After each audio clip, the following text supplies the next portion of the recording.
I've walked through storms in scars and grace, smile through pain with a painted face.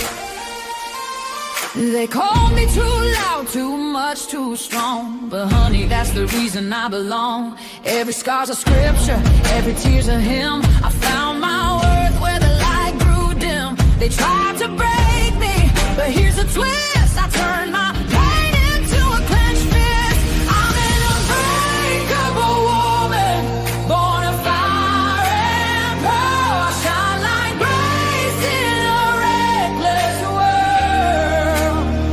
You can test my faith, you can shake my plan, but I'll rise again. Just watch me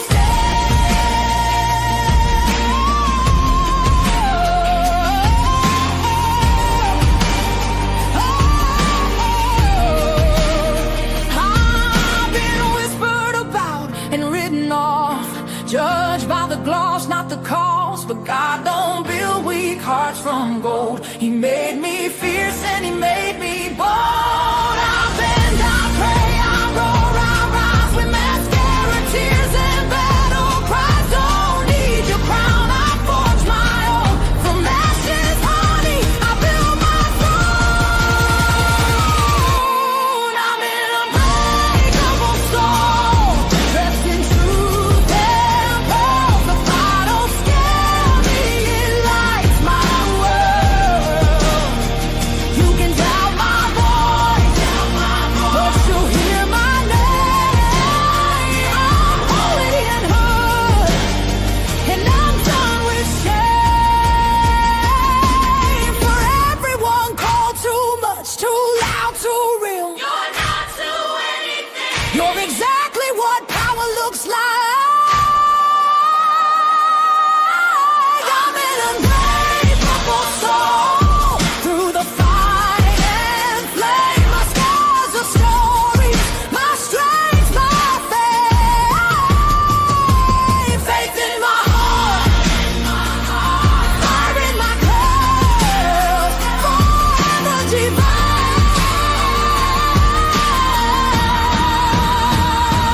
Clutch them pearls.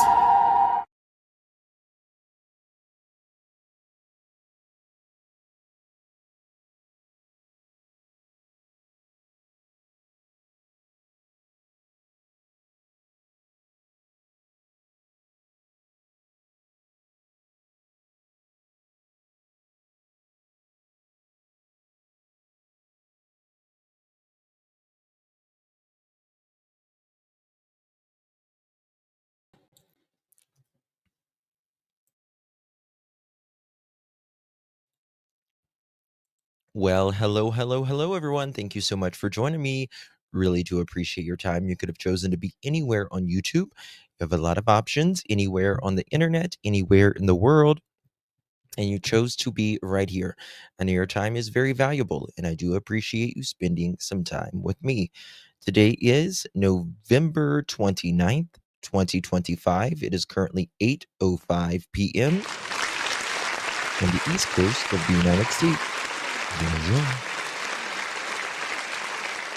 Hello, low volume. Low volume. Do I have low volume? Shouldn't have low volume. Thank you, Starlock. Thank you, my dear. Is my volume good? Let's just make sure we're rolling good. Sounds good. Okay. Might be your device, my dear. Sounds good. Okay. Okay. Perfect. It's saying I'm good, so I just wanted to make sure we are okay. That sounds kind of like a medical condition. What does? What sounds like a medical condition? Good to see you all. Thank you guys so much for joining me. We've been really, there's been a lot of cases lately. Just so many happening, and I haven't got to speak about Jack and Lily for a few days now. And we gotta get on it. So we're going to be talking a little bit this evening about sorry, it's okay, Sasha, no worries, honey. What happened to nothing happened to my pet monkey. She's here all the time with me. She's here right now. Um, anyway, guys, thank you guys so much for joining me tonight. We're talking about Jack and Lilly Sullivan, who vanished from their Pictou County, Nova Scotia home on May 2nd, 2025. And before we get started, if you don't mind, for my live chat rolling in here and my replay crew, how are you? Do me a favor and hit that thumbs up button, and also share the live out for extra bonus points. It would mean so much to me, guys, truly. Hey, Marilyn, thank you so much, my love. Appreciate you. Thank you so much for that super sticker. Good to see you. Thank you so much, Miss Marilyn. Appreciate you, my dear. Do you suffer from low volume? Talk to your doctor about turn upsy. Maybe cause snorting, sniffling, excessive burping. You're funny. You're funny, Mousy. Appreciate you. Thank you so much. It's me, Jen. Appreciate you, my dear. Thank you so much for your support. Truly. All right. So in this live, we're going to be talking. I want to play a little video that Hunter S. True Crime did. He did an amazing video. But we're also going to be talking about the evening of May 1st, after Daniel, Malehya, Jack, and Lilly got home that day. Because I have spoken to individuals from people's past, and they have they've wondered, I guess you could say, if they were ever given any sort of Benadryl or sleep medications to make Jack and Lilly sleep so they could do what they wanted to do. And we were talking about how Jack and Lilly, like if you look in the documents, it talks about that morning when they left. I think it was around 11 o'clock, something like that. They said that Jack and Lilly, and they said, and the baby was asleep. They're always asleep in the car, and they would just have gotten up at 9 o'clock that morning, according to Malehya. And is that something that they did? We can't prove anything, but is it something that is possible? Because it happens. Let's just be honest. It happens.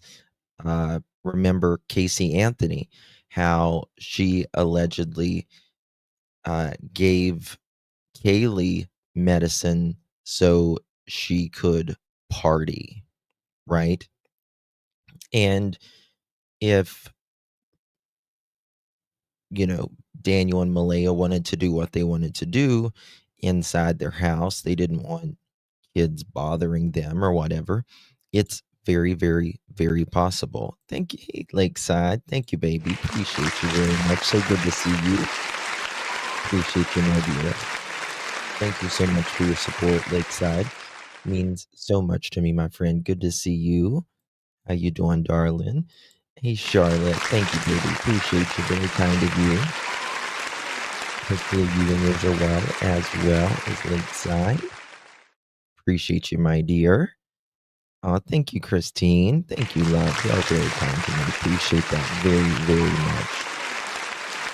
Very kind of you. Appreciate it. And like things like Benadryl and other things can, it'll cause obviously drowsiness, but it can kind of linger. Like you'll wake up and then a couple hours later you're still kind of groggy the rest of the day, especially for sensitive, little kids, right? So let's get started on it. Oh, thank you so much, Angel. You were so kind. Thank you so much, my dear. Goodness, thank you, love. Really do appreciate that. Wow. If you received one of those pearl necklaces, make sure you give our beautiful Angel a big, big thank you. Thank you so much for your support, Miss Angel. Appreciate that very, very much, my love. Good to see you. Scorpio, thank you guys. Wow. Thank you so much.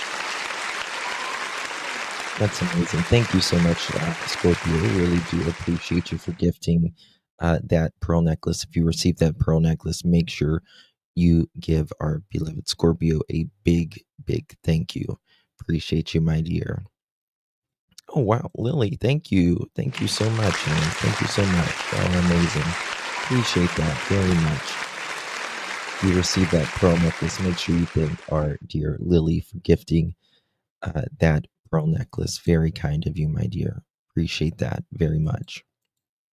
Okay.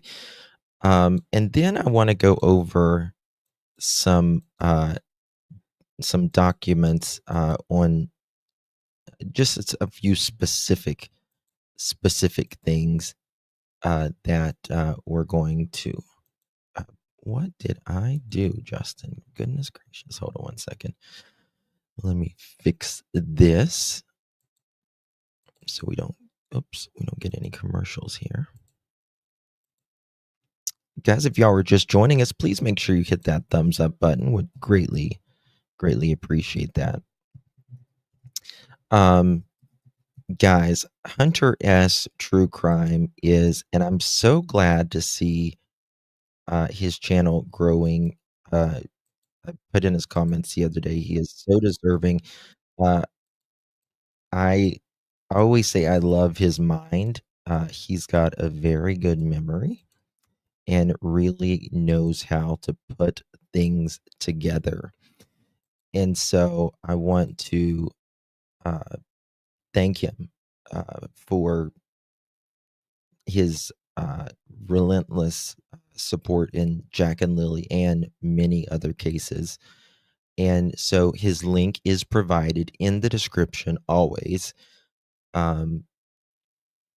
So make sure you sub up to Hunter S. True Crime. If you don't, you're doing yourself a disservice, in my opinion. Just a very, very good guy. Thank you so much, lady. Thank you, my dear. Very kind of you. Appreciate you very much. Good to see you, my dear. Thank you so much, my friend. Appreciate you very much. Good to see you, Miss Lady. Oh my God. Fun to ski. Thank you. My goodness. Thank you, guys. Thank you so much. Thank you so, my goodness. Thank you. Wow. Really do appreciate that, Fun to Ski. You are an OG, to say the very, very least. If you received one of those pearl necklaces, make sure you give our Fun to Ski a big, big thank you. Really do appreciate that, my dear. Very, very, very kind of you.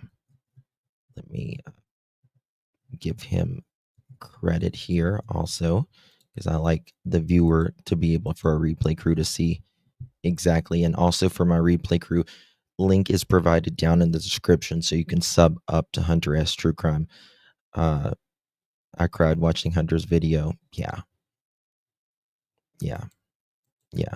Oh, thank you so much, my friend. Appreciate you very much. Hey, Esther. Good to see you. Bonjour. Justice for Jack and Lily. Thank you so much, my dear. I really appreciate you.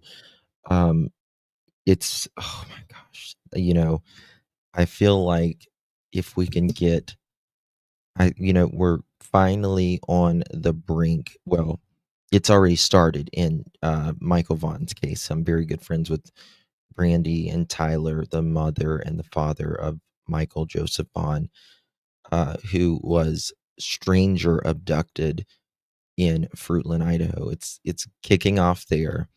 I really believe that we're going to get justice for Summer now. And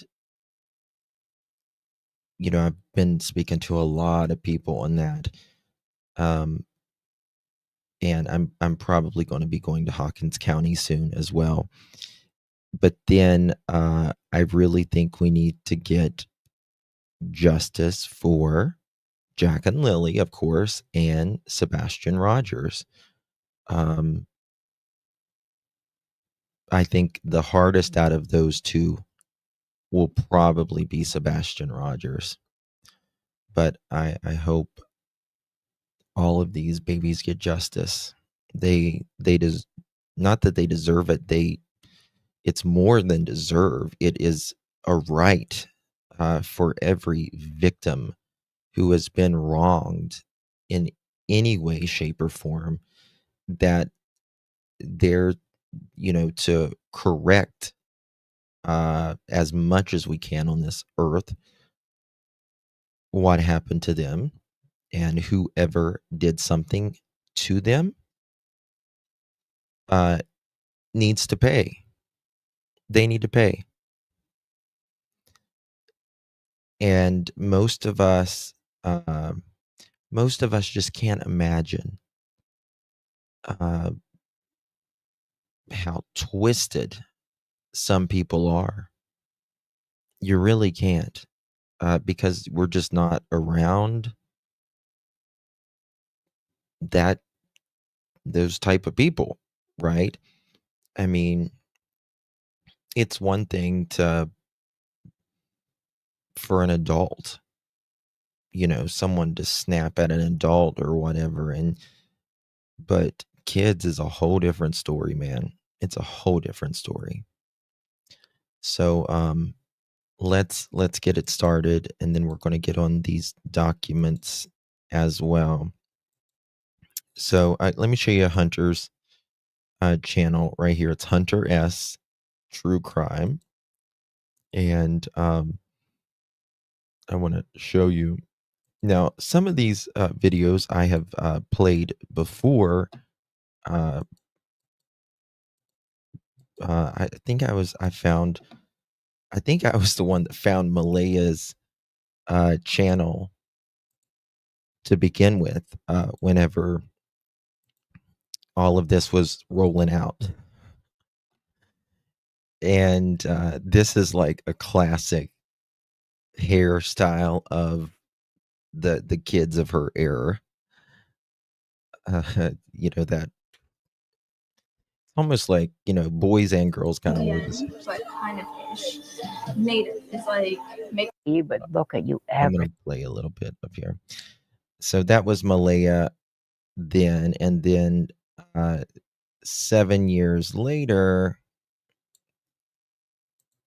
and I love that she had the brown hair. And Lily, let me just say something. Lily has the best smile, doesn't she? Like, when I picture Lily, if I picture her in my mind as a grown up, like, she's going to be the life of the party. She's going to be the life of the party, and you can just feel that. Yeah, I mean, Malehya's like, what, 27? Yeah, 27. Beautiful little smile. Beautiful little smile. she had a space between her teeth, which I had when I was a kid. So She's got the little gap between her teeth. You know something?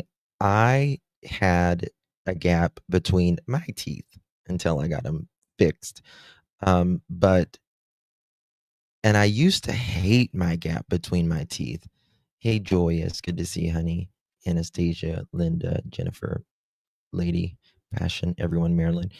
But now I miss it. I had it fixed, and now I kind of miss my gap because it kind of made me. You know what I mean? Like, I had a pretty good gap between my teeth right there. yeah, she was our little princess. Mm-hmm. Jack was such a sober, serious little baby that he didn't like to smile. You could tickle him, and he would look at you ever so serious, like he was really studying you. I thought they were the picture perfect family. She told me that she wasn't happy and she thinks she's going to leave. And I told her that. I really believe Malehya just has been a hard time maturing. Sometimes people don't grow up until they have kids, and then they grow up quick. And then unfortunately, there are some that just don't mature even after kids. So that's kind of the way I picture her.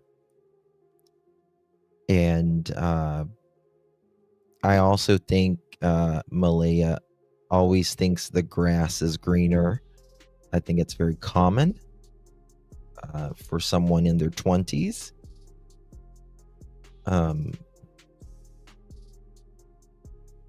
And also, I think, if you don't experience life a little bit,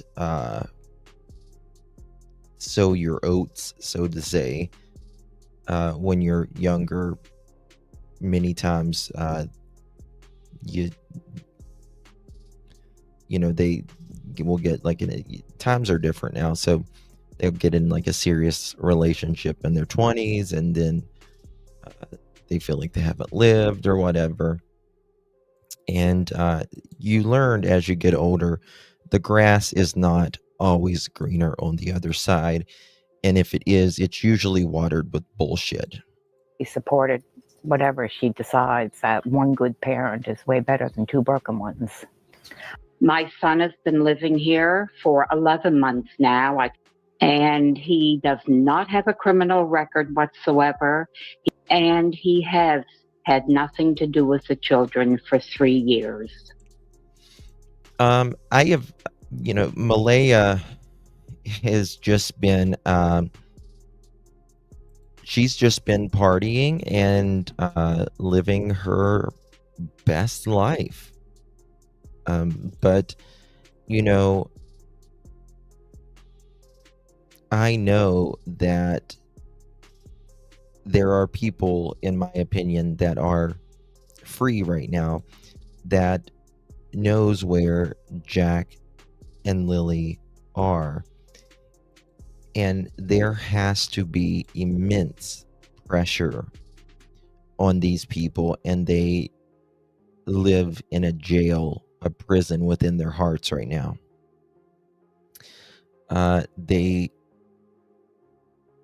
are free, yes, but I can't imagine when they lay down at night and all of it comes rushing into their heads. And this is the first holiday season for particularly Malehya, not having any kids, and seemingly just out partying and drinking and doing her thing. Him and Malehya were together for 3.5 years. Their relationship went downhill really fast after Jack was born. Malehya told me that she was not happy. She definitely wanted out of the relationship. And we supported her 100%. My son, I don't know if it was the pressures of trying to support a family. I'm not sure what happened, but he started drinking a lot, started doing the drugs, and in the end, he just didn't care. And she got tired of it and left. I respect Belinda because Belinda is a person that she doesn't make an excuse for her own child's shortcomings. And that is a hard thing to do as a parent, to separate the love that you have for them, but also be objective about what's really going on. And to me, that is the truest of intentions, right? It doesn't, and people thinks because you might say something that, you know, your kid wasn't doing right or doing good or failing at, it doesn't change the love that you have for them. But she's honest about it. And the only way to find Jack and Lily is, you know, cut through the BS and really to find the truth. And, you know, I just admire that immensely because, you know, you don't want to say, you know, what your child's shortcomings are or whatever, but these are kids. These are, you know, her grandkids. And so you have to, they're the ones that need her to advocate for, right? Malehya and her son are adults, and they've made their decisions just like we all have about certain things. She went to court for full custody, and she went to court for child support payments, and he was paying child support right up until 11 months ago now, when he lost his job, lost his apartment, and lost his vehicle, and that's why he's home. Now that we have that out of the way, does it suck? Yes, it does. I agree. I make no excuses for him, but he is my son, and I love him with all my heart. That's the way to do it. That's the way to do it. You're not going to make excuses for failures or things that have happened, but your child, you're going to love them no matter what. And that's just really respectable. I looked at the fact that when her and my son separated, my son walked away. He chose to walk away, that she wanted sole custody of the kids. So she petitioned the courts for sole custody. And when she did that, he said he was done. Malehya, she was a sweetheart. Hi guys, it's Malehya. Apparently, it's more of like an about me video. So that, I don't know, because since I'm getting into this YouTube thing, I just thought it'd be more appropriate to know about me. A horse, it's a Percheron horse, and her name is Raven. Golden Retriever, dog named Kavai.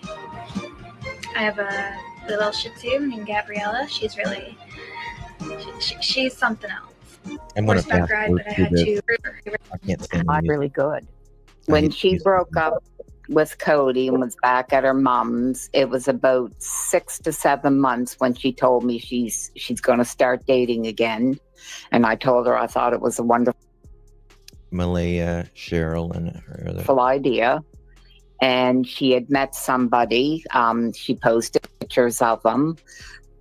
They were together only for a couple of months. And she told me that it didn't work out, that she just found him a little overbearing and she wasn't happy with the way he was around the kids. So that ended. And it was only about possibly Listen to this. a month, maybe a month and a half, when she stated she met Darren. Or Daniel, sorry. Okay. So she met this guy, and hey, always like, good to see you, honey. Sarah, it's already all about you, Malehya, it seemed. Yeah. She said she wasn't happy about how this guy treated the kids. And then she got with Daniel. What's the difference? Did it start out slow, and did he pretend to like the kids in the beginning?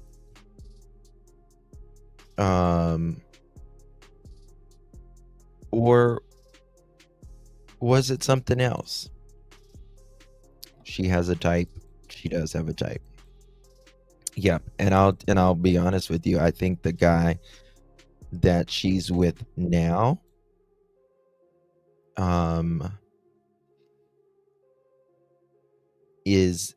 doesn't. I think there's rugs involved. I've heard things. His family seems like good people, but still, I think the rugs is what kept her there. Yeah. What struck me about Belinda is that she understood and described a change in Malehya that she noticed over the last few years. I thought her gift was being a mom. That I really thought that was her God-given gift, that she seemed to just breeze through it. She was actually everything a grandmother could want for a mom. Really? Okay. She was an excellent mom. An excellent mom. She didn't raise her voice. She had more patience than I had as a mom. Wow. And so, what do you think happened? Things started to change when Oh, he she goes met out with her. Daniel. Okay. That she had told us about meeting him. I think things changed whenever they moved in at the trailer. I think that's when Daniel had control. He was more comfortable. He was around his family. His mommy was in the backyard. And I think also Miss Junkyard Janie resented giving the trailer up to them as well. And that she did believe it was going somewhere. So I was happy for her. Mm-hmm. And I told her, well, as long as he makes her happy, because kids are happy if mom's happy. Yeah. And we kept in communication that the kids' birthdays and Christmas, that she was staying with her grandmother at that time in Truro. Yeah. So we would go there to drop off the kids' birthday gifts or Christmas gifts and visit with them. Then we noticed Very much that isolated. it started. Very much isolated. And let me tell you something. It's hard being isolated, right? Like, it's hard staying home, and you're like, especially like when they're babies, because you don't want to go out, you don't want them to get sick or anything, or at least that was me. I didn't want them to go out. I didn't want them to get sick, especially of the winter time. And then there's just no adult conversation or anything, and you can only clean so much. And she really didn't have transportation. She had this jealous maniac who would go to work and would, see her locations 24/7 and all of this. So yes, it can. Yes, it can. And so lots of time to think. Yes. And it's difficult. And then just having like his family there at all the time, and she really didn't have her family there. Well, I mean, she was living with her family, and then he moves in right here, in the trailer where they don't really have to pay any bills, no rent or anything. To change a bit. And what kind of change did you notice in her? She started to get distance. That the last visit she had them here, that was in the summer before Jack's birthday, so that probably would have been around July or August. Mm-hmm. She did make the comment that it bothered Daniel coming to visit us. 1000%, Diane. That he assumed that she was coming so she could run into Cody. And I thought, 1000%, Malehya is responsible for, these are her children, right? These are her children. She is supposed to be there for them, care for them, all of this. But it also sounds like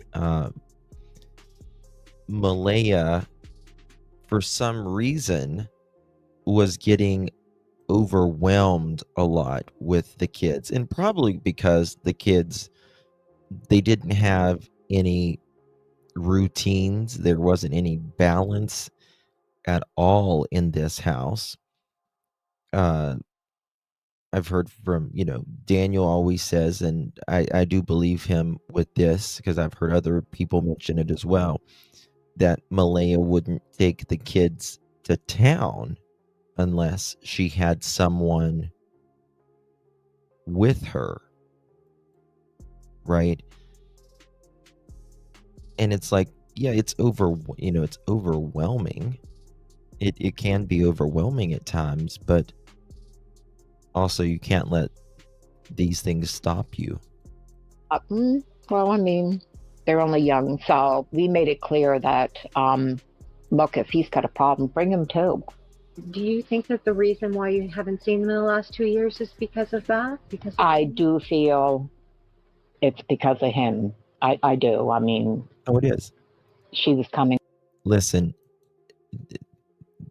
people that have spoken to Daniel in the last 7 months that he's kind of dated or talked with and all that, he does not want any of them talking to another man, whether even that's co-workers or other, right?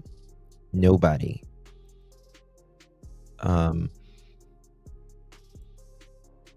He's a very jealous person, right?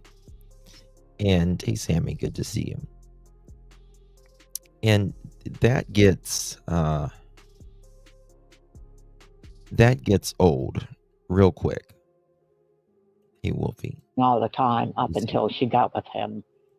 But Malehya knew that this will always be a second home for that. They were our grandkids, so she was more than welcome here whenever she wanted to come by. What do you remember about the kids? Kids, they were happy. Yeah. Very happy. Yeah? Yes. Every time I seen them, they always lived at their grandmother's in Truro. I got you. Okay. Yeah. Well, at their great grandmother's. Yep. Yeah. Yep. At Patty Carter's. That's where I used to go visit. Okay. Yeah. So 60.3 kilometers, 38 minutes. Oh, thank you, Tracy. That's very kind of you, my dear. Appreciate that very much. Justin, thank you for all the hard work and coverage. Thank you. Thank you, Miss Tracy. Appreciate you very much. It's very kind of you. And thank you so much. Thank you so much for being a member here on the Pearl Family as well. Very kind of you. He has a big, totally jealous. And I think that is, I mean, there's nothing that will convince me otherwise that that's the reason Malehya quit going around. It wasn't because of Belinda, and it wasn't even because of Cody. It was, well, I mean, it technically was because of Cody, because of Daniel. He, you know, thought, I guess they were going to rekindle something, or I don't know, how many, people are jealous. It's, I think there's a healthy amount of jealousy, I think, but it's not, but it shouldn't affect your life or anything. I think I like a man to be a little jealous, but not like controlling, like you fucking gonna sleep, or anything like that. Like, no, not like that. But it shouldn't affect relationships or anything like that. So there's that. Okay. 1 second, y'all. Okay, let me just play this 1 second. What? Until this guy moved him away, and that was the last time I seen him. When's the last time that you got to see Lily and Jack? I seen Lily last year when she brought her up here.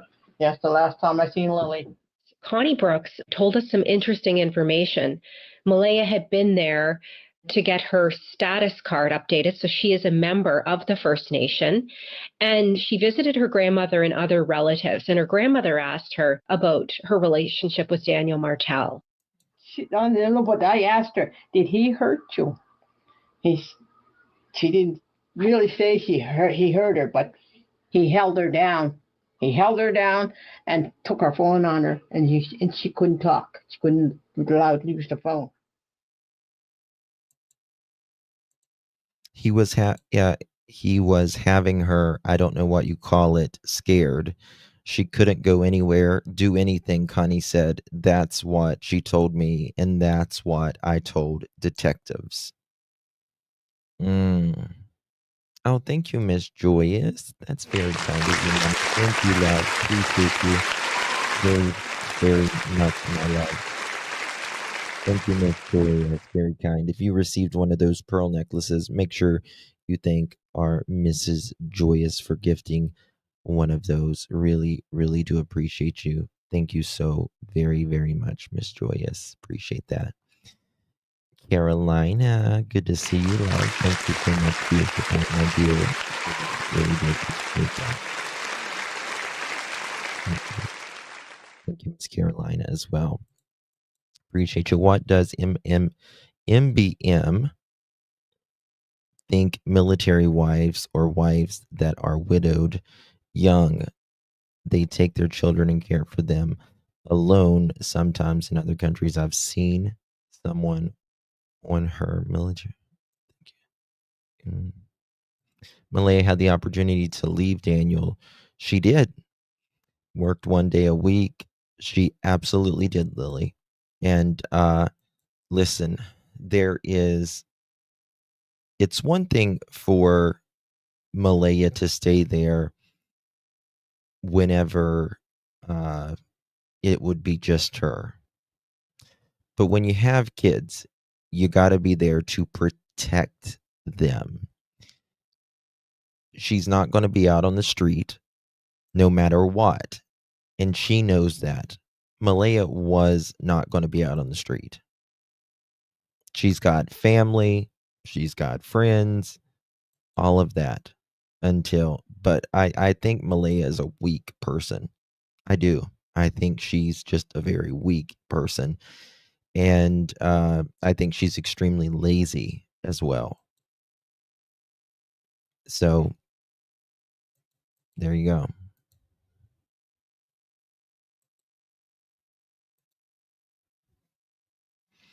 When she asked her granddaughter about rug use in the home, she said Malehya told her that Daniel concealed a rug addiction for nearly the first year of their relationship.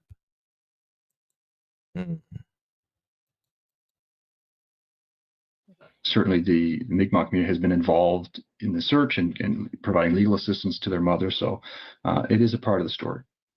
We learned through our reporting that Nova Scotia's Child Protection Office had been contacted by the kids' school out of concern. They were developmentally behind and arriving at school grubby and without appropriate winter clothing, prompting staff to provide it for them, school board employee with direct knowledge. Yes.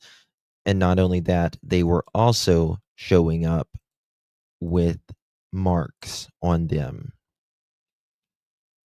They were also showing up with marks. About the way they were showing up at school. We don't know the specific details of what the concern was that prompted that call, but we do know that that caused a child protection worker to go to the children's house and interview their parents, and this was in the months before their disappearance. The CPS went to their house in December, and they should have took the kids out of there. Like, look at the look of the house. Yeah. They get the locks on the door, and the boy be there. This and that. But why'd she stay there? No, she could have went to her grandmother's in Bob Hill. You know how many times we tried to... She was at the grandmother's before they went there. Dan and her. He got 2 from a previous marriage. And those 2 that are missing are hers. Then they got the little girl together. Mm-hmm. And he didn't like her kids at all. Mm-hmm. But she said they beat them all. I was looking through the Listen to this Facebook right here. page of the children's school to understand what their school life was like. I was really just curious about the types of things they did at school and, you know, what their lives were like there. And I came across a photo of Jack with a black eye. And so that photo was dated December 13th, 2024. It was December 13th, 2024, which was when? Right around when CPS was there. Right? And this is, you know, just 4 or 5 months before they disappear. I don't find this a coincidence. 5 months before he and Lilly disappeared. I asked Daniel how Jack received the black eye in December, and he didn't respond. But in private Facebook messages that were shared with me... Listen, he didn't respond. Sometimes no answer is all the answer you need, by the way. When someone is avoiding answering it, that's all the answer you need.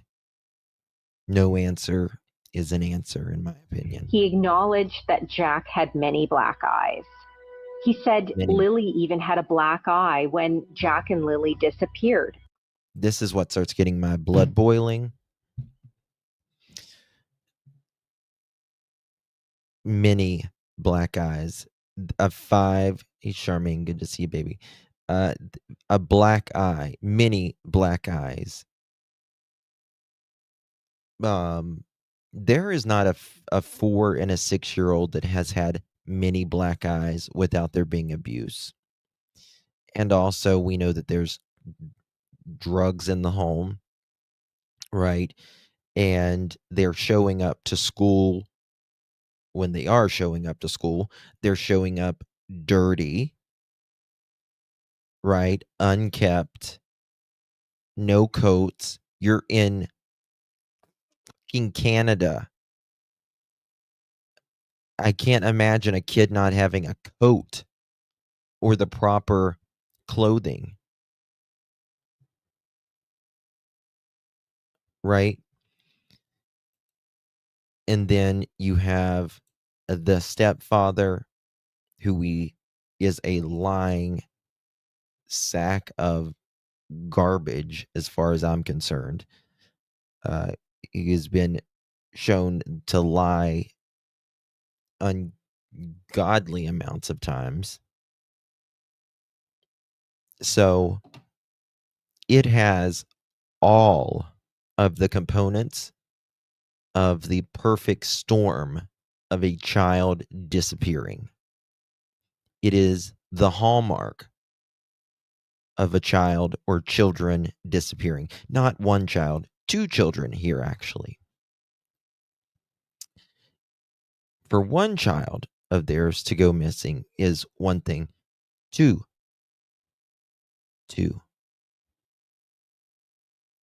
4 and a 6-year-old that should have been found very, very quickly if they had actually gotten out by themselves.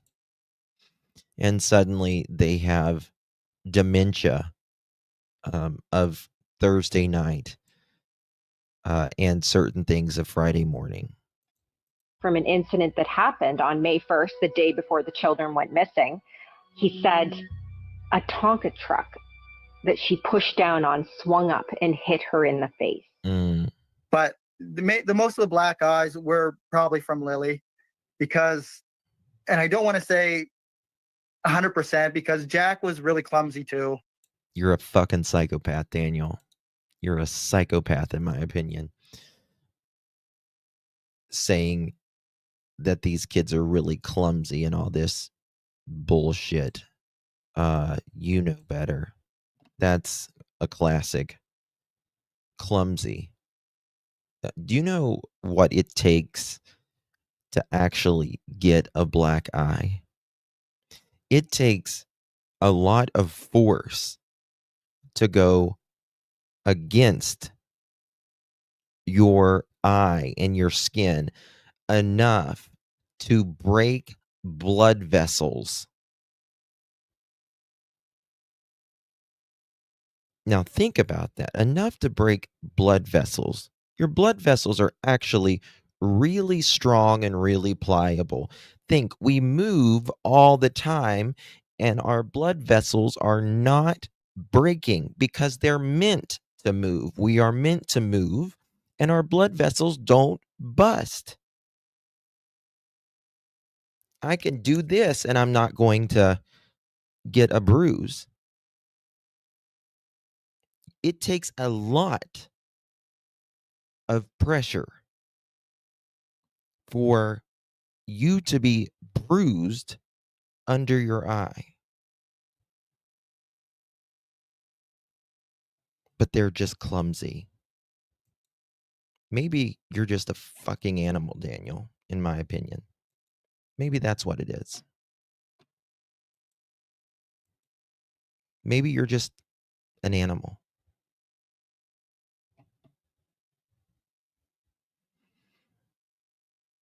And he wants to talk about, and trust me, this happens to kids. Kids will be playing, pushing too hard down on their car, and it will go out from them. It happens quite a bit, actually. But it doesn't hurt their eye. It hurts their chin and their mouth. They hit the ground on the floor. It doesn't give you a single black eye. So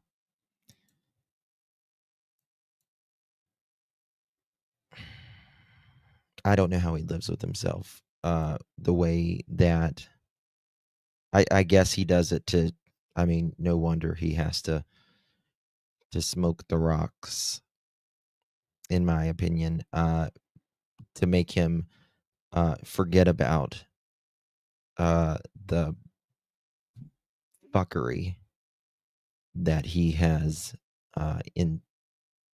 did, in my opinion. Fleefer, thank you so much, my friend. Welcome to the Pearl family. We really do appreciate you. Thank you so much, my dear. Appreciate you very, very much. Good to see you. And Carolina, thank you so much, my friend. Appreciate you very much, my friend. Good to see you. And a member as well. And you too, Fleefer. Thank you so much. And Darcy, hello, darling. How you doing? Thank you so much. Appreciate that very much. Thank you for your super sticker. The Pearl family, my dear. Daniel, Jack had many black eyes. Lily had the black eye the day that she disappeared. What else did she have, Daniel? What else did she have? Because I'm sure that's not the only marks. And I tell you something.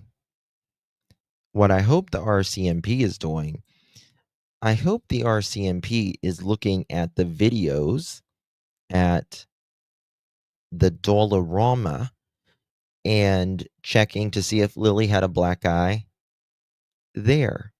Because if she didn't have a black eye there, that means she had to get it after the Dollarama and between the points of her leaving the Dollarama and her going missing. And to me, that would say something very interesting, that someone likely lost their temper. Like when we used to take him through the woods, he would fall a lot. I remember one time too, Jack ran right into the doorknob on the door. There we go. They were The doorknob, that's classic 101, isn't it? Oh, the doorknob. Oh, fell down the stairs. throw stuff at each other. They were quite aggressive toward each other. Wonder where they learned that behavior, Daniel. Maybe when you were perhaps holding down Malehya with her throat? Goes like that. I'm checking to see if there's food in the fridge. I'm checking see if there's locks on it. It's just had to use the lock. And Daniel's daughter, she's like 8 or 9. Her name was Rain. She said, Malehya locked him in the room. Yeah, but she didn't care. And let me tell you something. That right there, people that I have spoken to,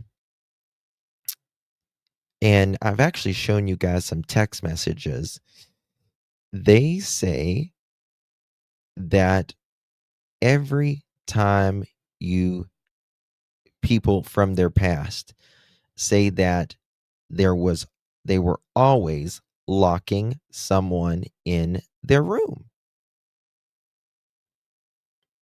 We know the kitchen or the refrigerator had a lock on it, and their bedroom had a wall between it. Makes me wonder, is it because they potentially, allegedly locked them individually in their rooms? Because remember, they said in the documents, it says we put up the wall between the two, otherwise they would stay up all night. No, they wouldn't stay up all night. If you had a schedule, Malehya, and you actually set your ass down in the room for 10 minutes and read a book or talked to your kids for just 10 minutes, they would be out quickly. Yes, they put up a wall in Jack and Lily's room. This 10-foot by 9-foot room, right? So it would be like 5 foot by 9 foot each. You know, about the size of well, actually, jail cells are bigger than that.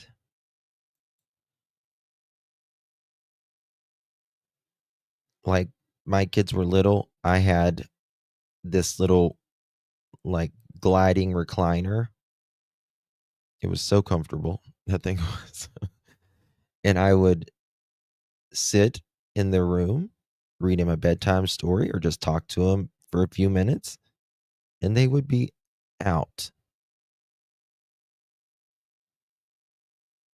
Now, if you just say a 4 and a 6-year-old, preschooler and a kindergartner to go to bed, but they can't regulate. They don't even have the time. They don't even know how to regulate or even the concept of time at that point. You're expecting That's like saying you, Malehya, to get in an airplane and go ahead and fly the mother chicken.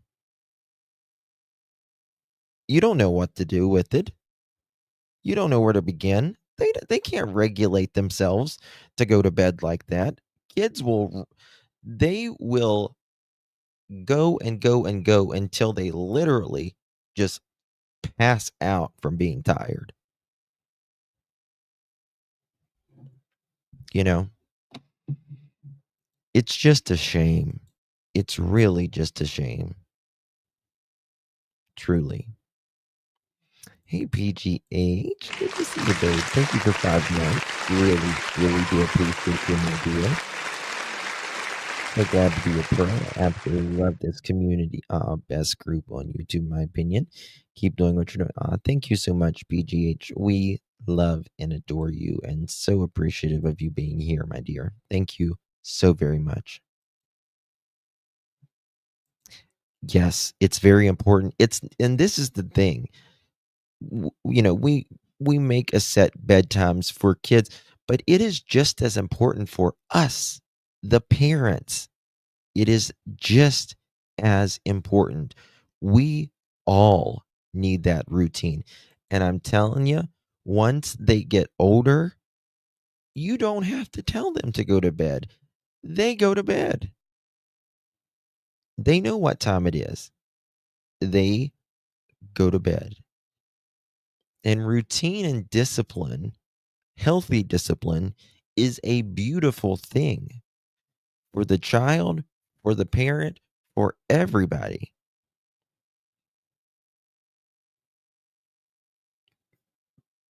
You know, it's a little difficult starting out, right? When you're first getting in that routine, which you know, the growing pains, I guess you could say, of it, but they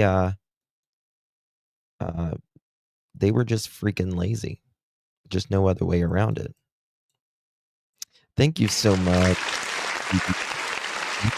I appreciate you very, very much. Thank you so much for your support. Miss Judy, really do appreciate you. Y'all welcome Miss Judy to the community. Appreciate you, my friend. Daniel's daughter, she's like 8 or 9. She said Malehya locked them in the room. Yeah, but she didn't care. She didn't fuck shit like that. She bring them over and clothes her fucking filthy. Was she always like this? Yeah. Or you wasn't brought up like that. Steve asked her to took the kids out. This was in December. And plus, why would she stay there? If someone's beating my kids, I'm breaking their fucking arms. Exactly. And 3 months ago, we told her, oh, before that happened, I'll say 3 months before May, we had the U-Haul truck to move her back to her grandmother's house. She had a big house by Redcliffe. And Oops, what'd I do? I just knocked it off. 3 months before May, we had a U-Haul truck to move her back to her grandmother's house. It was falling apart. You got to think about this. Night Playful. You got to think about this. So, Christmas, December, what happens? Well, CPS comes. There is bruises on the kids. They don't have coats or anything, right? Thank you, Judy. Appreciate that very much. We love Canada.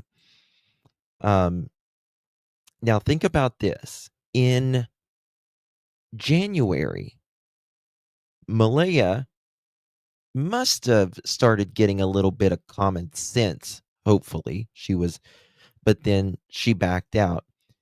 I don't find it a coincidence that December CPS is there. January, she's ready to move the freak out.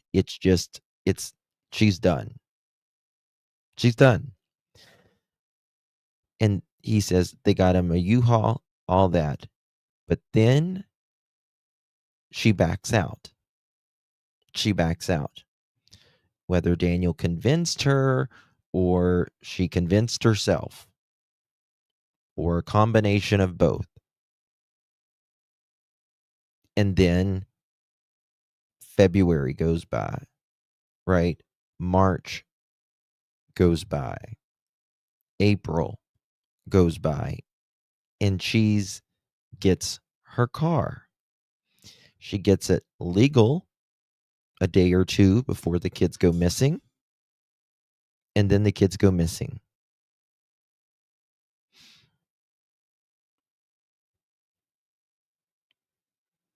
I think someone lost their temper.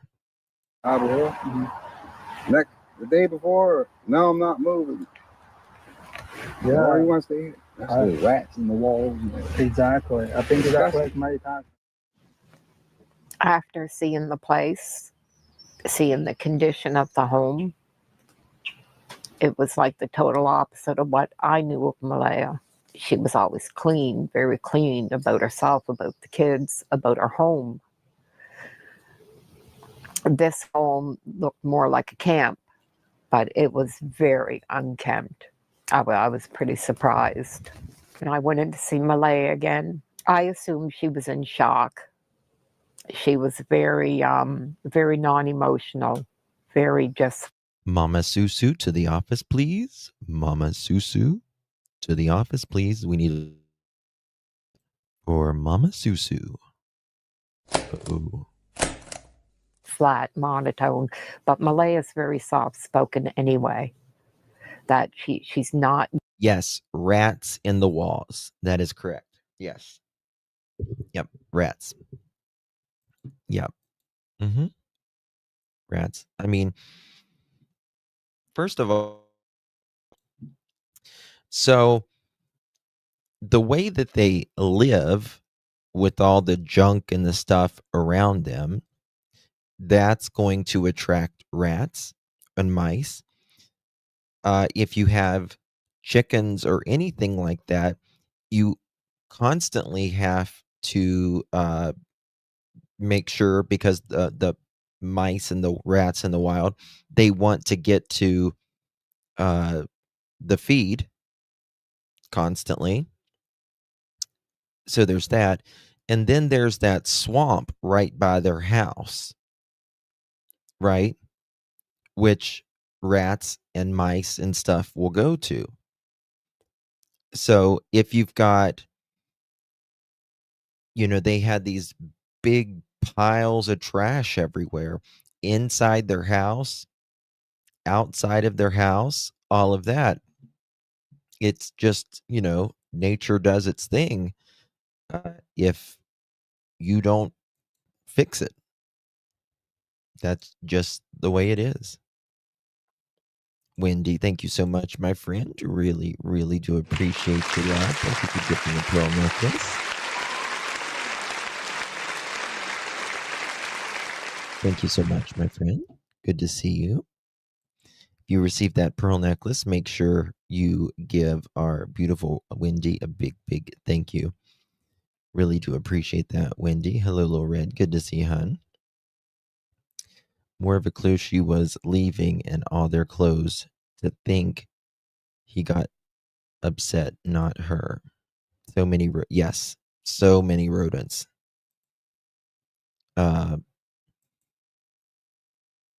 Oh God, I was at the lake with when I was in Tennessee, where Summer went swimming, and the grass was a little bit high, and I had like sandals on or something. This was in the summertime, and I saw the grass moving like it was a mouse or a rat or something, and I screamed like a woman. I was like, because I cannot stand rats and mice. I cannot stand them. Rats especially. Rats, and I can't stand snakes. Ooh. Usually excitable.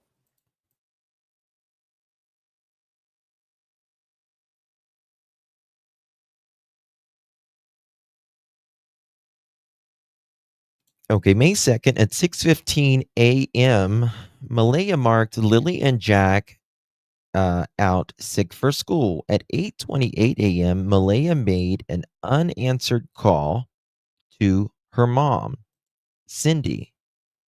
Could it have been a pocket dial? No, I don't think it was a pocket dial. Mm-mm. No, but what's interesting is Malehya said she didn't think that Sharon, she didn't make any calls around that time. Now at 8:28, remember, they originally said that Jack and Lily went missing around 8 a.m.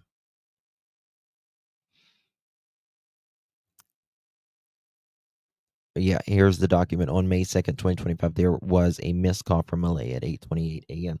Now, Malehya's mother was outside tending to her horses and all that, and she missed the call. Right, Darcy? So I find it very interesting that if you look at the 6 a.m. time frame, 6 to 6:30-ish, you notice that Malehya is awake. We can say that Malehya was awake. We can't say Daniel is, but I believe he was. And so is Janie. So is Janie. And then we go to the 8 o'clock hour, and Malehya is making phone calls, and so is Janie. So is Janie. When were they this dozing in and out of sleep? Now, if you're making phone calls at 8:28 and you have 3 kids under the age of 6 years old, are you going back to bed? You say some of them are sick, you got an infant, you're not going back to bed. Come on now. Come on. And she had went to bed at what? 10 o'clock? 10 o'clock? If it's, 8 o'clock, you've already had 10 hours of sleep. I don't buy it. At 10:01, Malehya called 911 to report Lily and Jack missing. I also find it interesting at 10:01, at 10 o'clock, more or less, 10 o'clock.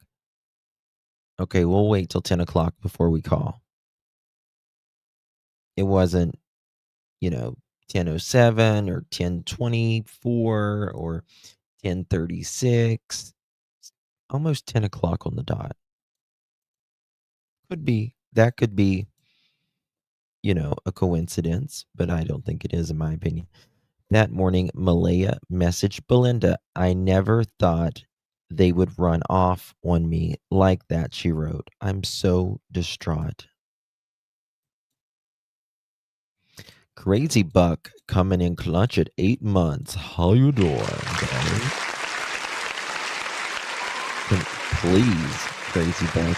Yes. Can we have some arrest by Christmas, please? And thank you. Yes, RCMP, listen up. Lock them up for Christmas. That's all we ask. Lock them up. Have at it. Do we got the RCMP? I got the FBI open up. FBI, open up! I don't know if I got the RCMP though.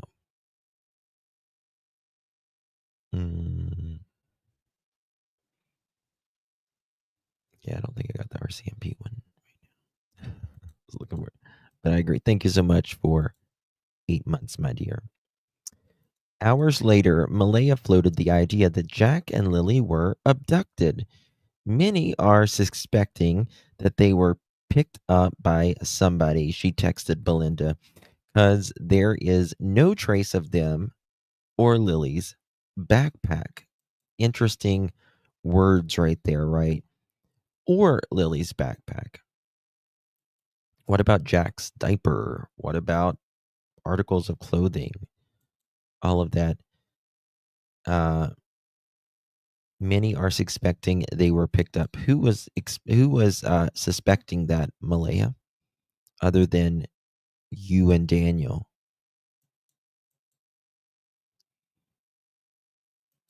I'll wait. Through the night, Malehya texted Belinda, I have reason to believe they may have been taken by someone, end quote, she wrote.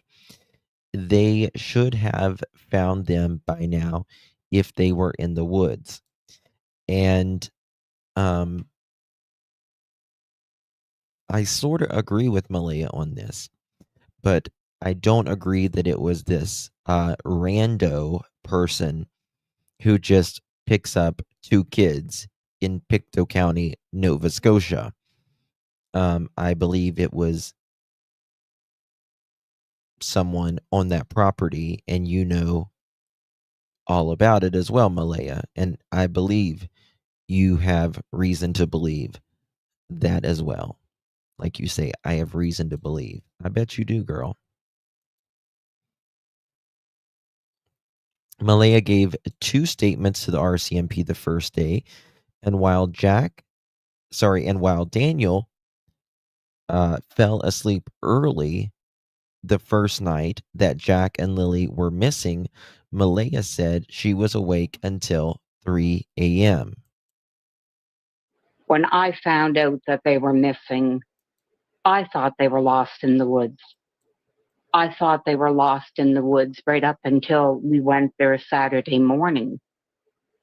And seeing where Malehya lived, seeing Malehya herself. And I still thought, well, the children must be up in the woods. There was a lot of woods. You could see the kids' toys all over the yard. You knew they well played there. Malehya was pretty Oh, really? I'm not sure if it's shock, but she was very flat, non-emotional flat. I put it down to shock. Doesn't this look like a mother who is thinking very deeply? Not that she is anxiety ridden or that she is thinking a lot here. You can see it all over her face. She knows this. To me, this photo says a lot to me. Oh, you really think so? She just didn't know what to do, and she kept saying she didn't know what to do. As for the people around her, I know when we come into the driveway, Janie was sitting on some kind of a bench thing or something in the driveway, and I can't remember who the woman was beside her. There was a policewoman standing there, and the policewoman was talking to them. We couldn't make out what she was saying until we got up closer. And Janie was really crying a lot. And this woman was saying to her, "It's okay, Mom. They're not blaming you. They just want to look in your trailer. They're not blaming you. They just need to make sure that there's nothing in the trailer." Cassie, you're fine, baby. Love you. Appreciate There was a you being bench sitting here, or a sawhorse, it's over there, was sitting here. I was sitting on it, bawling my eyes out. I was crying because I blame myself for not getting up that morning to see the kids. Because if I would have got up, this wouldn't have never happened. If she would have got up, this would have never happened.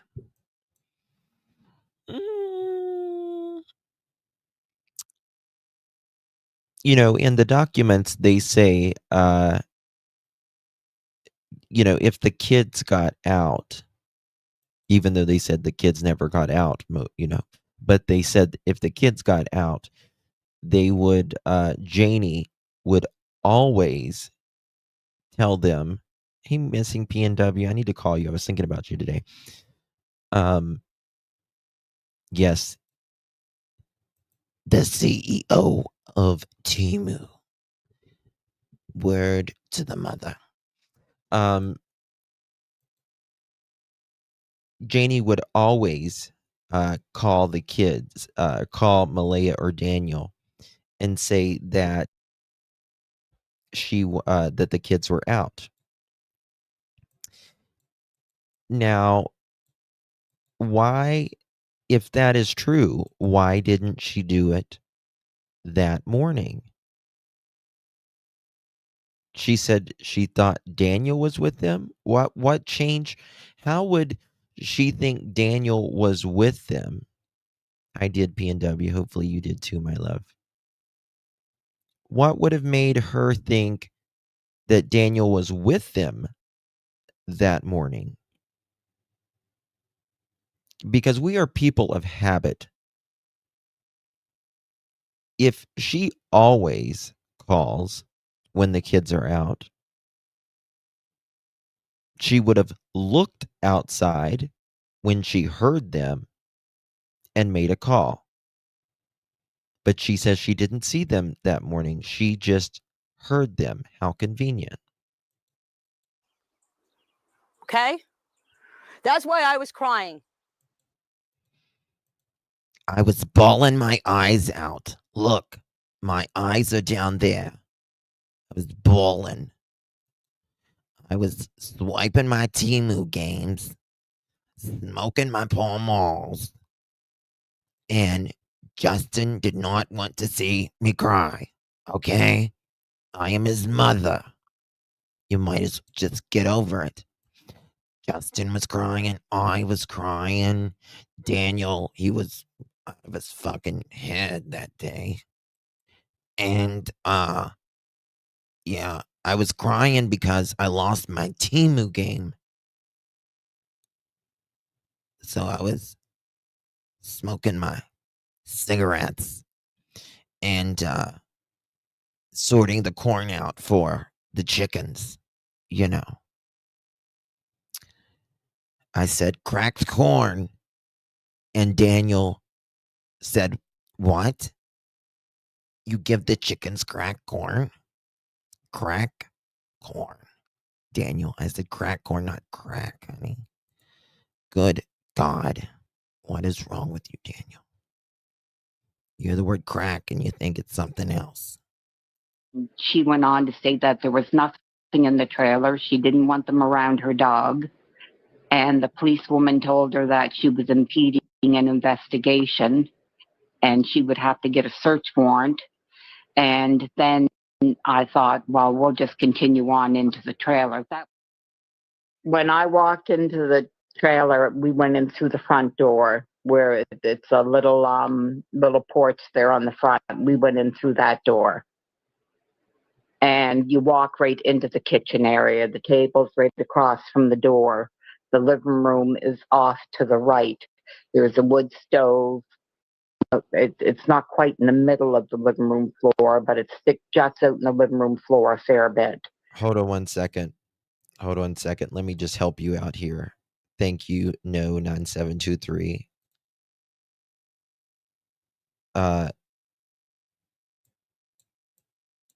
Yeah, Daniel loves the AI thumbnails. And now that I know he loves them, he's going to get them every day. So, it's not an airport. So long, c'est la vie. Okay? Thank you. Thank you, darling. Appreciate you being here. Recyclables were everywhere. Piled up bags everywhere. The counters were so full you couldn't pick out any one thing because it was really piled up with a lot of stuff. She was totally, a good way to put it was She looked totally lost. She had Meadow on her hip. She was holding. It's we know that Daniel goes under different screen names. So it's probably Daniel or one of his cronies. Meadow, and she looked totally lost. When I got inside the trailer and after I had hugged Malehya, I mean, I took to crying. Now, I didn't notice because I wasn't watching, but my sister stated that she noticed Malehya wasn't crying at all. She didn't have any tears, that she was I don't very know. What did she see there? A good way to put it was she looked totally lost. Hold on. Out in the living room floor a fair bit. Is off to the right. Guys, you see that pink blanket right there? Oh, look at that pink blanket. Right? This is Jack and Lily's room right here. And this is Daniel and Malehya's room. There's a wood stove. It's not quite in the middle of the living room floor, but it juts out in the living room floor a fair bit. You know something? Daniel brings up that wood stove, and that makes me think. And look at the smoke boiling out of there, right? It makes me wonder if there's something to that pink, or not pink blanket, sorry, I was reading a comment. Something to that stove now. That's okay, Henry. I don't Recyclables were everywhere. Piled up bags everywhere. The counters were so full you couldn't pick out any one thing because it was really piled up with a lot of stuff. Look at this. Look at these coats. You can't tell me that coat was washed even 6 weeks ago. Look at those coats. How filthy they are. And they got it right over the damn garbage as well.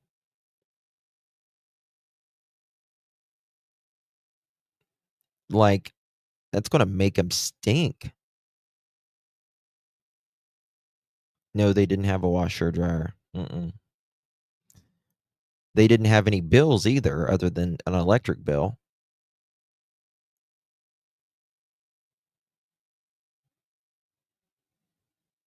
What did they spend their money on? Oh, I know. I bet. Poor kids. Because it was really piled up with a lot of stuff. It's amazing how they always was talking about cleaning. Yep, that's right. Green eyes. Malehya said she was cleaning the day before, and Daniel was going to stay up that night and clean. She was totally, a good way to put it was she looked totally lost. She had Meadow on her hip. She was holding Meadow, and she looked totally lost. When I got inside the trailer and after I had hugged Malehya, I mean, I took to crying. Now, I didn't notice because I wasn't watching, but my sister stated that she noticed Malehya wasn't crying at all. She didn't have any tears, that she was very non-emotional. Right No away, tear Malehya. she thanked me for coming. And I noticed that her grandmother, Patty, was there. She was sitting on the couch. And I asked Malehya if she'd heard anything yet. Did they find anything yet? And she said no. I said, who are the ones outside? And she told me that was Janie, Daniel's mom, and that was Justin, Daniel's brother. I asked if those were the doors that the children went out, and she said yes, and she opened and closed them to show me how quiet they were. which I did find a little strange. Yeah, like you're not believing I your asked within the her day. around what time she seen them, and she said she never seen them since Thursday night when she put them to bed. I asked her what time she thought they got up, and she said between 8 and 8:30. But she said she didn't see them. She heard them out in the other room playing. She never said what room. She just said she heard them out in the room playing, and she drifted off to sleep. And when she woke up again, she didn't hear nothing, and she realized that the place was just too quiet. So they got up and they searched. But remember, whenever she says Jack and Lily woke up baby Meadow, and she got up and put Meadow in the bed. What would a mother do if that would, I mean, to get a baby that's been asleep for 9 or 10 hours already to go back to sleep? Good luck with that, number one. But number two, if they was loud enough to wake baby Meadow up, wouldn't she have stuck her head in there and said, guys, keep it down? Still people sleeping in here. Keep it down. Play in your room or whatever, whatever she would say. But you are going to stick your head in there. Yep. Yep. And also, Joyous, what's very interesting, the day before, when they go over the documents, the day before, she said Jack and Lily woke up and went straight into our bedroom. Well, they're going to do that every morning. That's the first thing that if kids that age wake up before you, they're going to go straight to the bedroom. That's just the way. It's a habit. They want to know someone is in the house with them when they first wake up. She said they searched the house, they searched the yard, and then I think she said Daniel went off in the truck to search. So I asked her, I said, in the truck to search? In the truck. well, I said, we're here to search. So you know your kids. You're the mom. Moms know their kids. You know what takes their interest, where they like to go around the yard, where you have to get after them all the time. And she said they always like to play up by their fort. So I told her we would start up there. So we headed out, and that's where we started. I never met Daniel that day. She told me that he was out searching. He's been searching since they've been gone. The dog barked from the time we entered the property. It just became background noise. It never stopped barking. Right away, it was hitting me that. Do you hear that? This dog never stopped barking. It was background noise. Okay, let's talk about that for one moment. This dog is background noise. The reporter, I think it was for the CBC, said, and a dog that barks at everything. Well, a dog don't change their habits either. Right? So if it wasn't Fluffy, whose dog was it? Whose dog was it? There's just no way these kids would be in these woods. It was just like a jungle. We went up through the woods. We made it to a field in the back, and we combed the woods beyond that. And then we seen all these wood roads going, these old pathways going. Exactly, Karen. So we were up there for about an hour and we headed back down. And I went back into the trailer, and Malehya had Meadow. Yep, absolutely. Absolutely seeking justice. There's a couple things that are very telling right there. And seeking justice is the fact Malehya never left the baby with Janie and ran screaming and searching tells you all you need to know, really. That and the fact that they never went to Janie's. The first thing you're going to do when a child is missing on your property is go to Janie's. You're going to go to the other person or people living on that property. Are the kids inside?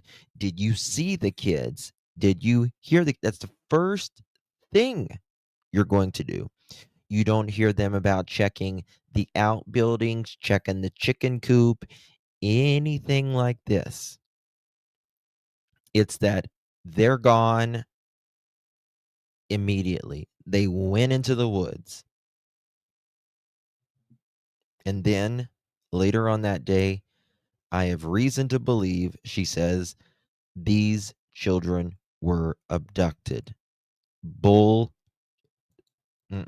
Cradled on her hip, and there was a couple of groups of people. You're not going to have an infant cradled on your hip whenever more than half of your children are disappeared. You're going to put that baby in Janie's hands, and you're going to go search. A mother would be frantic, panicked, searching everywhere. Malehya didn't as much lift a stone to look for these children, which, yeah, tells you everything you need to know. People, but I wasn't paying any attention to the people at that point. So I don't know who they were. And she was going to different groups, talking with people. Malehya was totally off. I don't know. At first, I thought it was shock. But when I come home. Yes, guys, if you're just joining us or you haven't hit that thumbs up button yet, please hit that thumbs up button. We'd greatly, greatly appreciate that. What was the reason, she said, for the kids' abduction? There wasn't a reason. Just they got out and they were might have been abducted. We have 320 or 330 million people in the United States. I don't know the population of Canada, but I know it's way less than the United States. And there is only a few stranger abductions a year in our country. Now, stranger abduction in Canada, much less Nova Scotia, much less Pictou County, 38 million roughly in Canada. There you go. So we have about 300 million more people in our country than Canada. And like it's a no-brainer. Stranger abduction is it's called a non-familiar abduction. It is someone that you have no affiliation with whatsoever. And this would be even, more rare. This would be a double abduction, abducting two children that are 4 and 6 in Pictou County, Nova Scotia. No. Home Saturday night, and I kept thinking about her behavior because it was very odd to me. I'm just staying as hopeful as possible. I want them home. I want to hold them. And I want them home. What happened was we woke up, I heard them playing in the next room beside us, and I was drifting in and out of sleep. And they're not the type of kids that we tell them not to go outside on their own. We always make sure that we're out there with them, watching them. And Okay, she says they're not the type of kids to do this, number one. Number two, in the documents, she says if they did get out, Janie would always call us. Why didn't she call you that morning?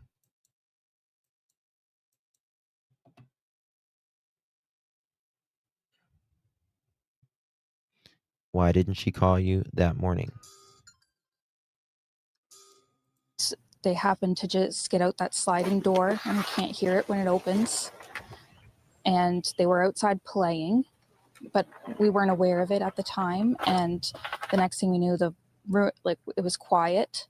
And we get up and I tell him, my partner, Daniel, I tell him, do you hear the kids? And he said, when she says my partner, Daniel, I hear, I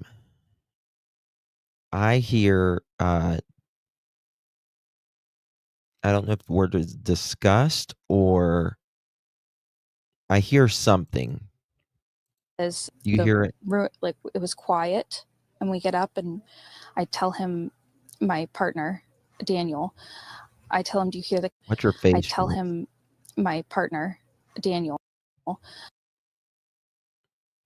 I tell him, do you hear the kids? And he says, no.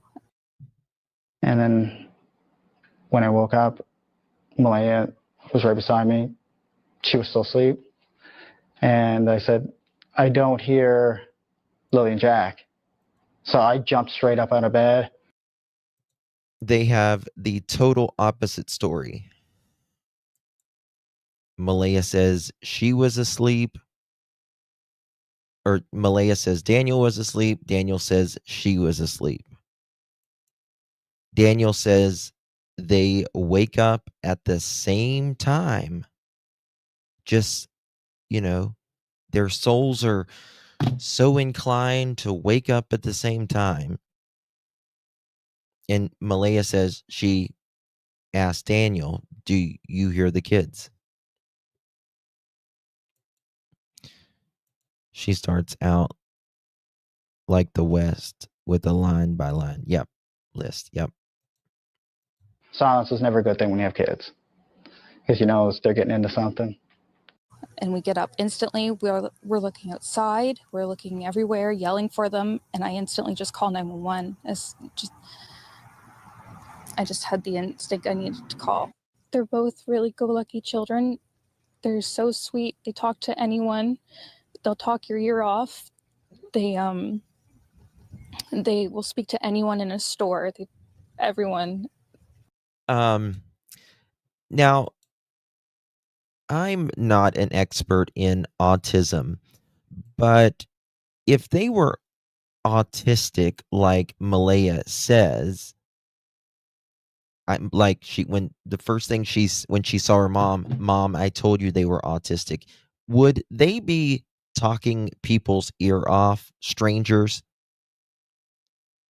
To me, that would seem rare with children with autism, because my experience with children with autism is they are very shy in the beginning.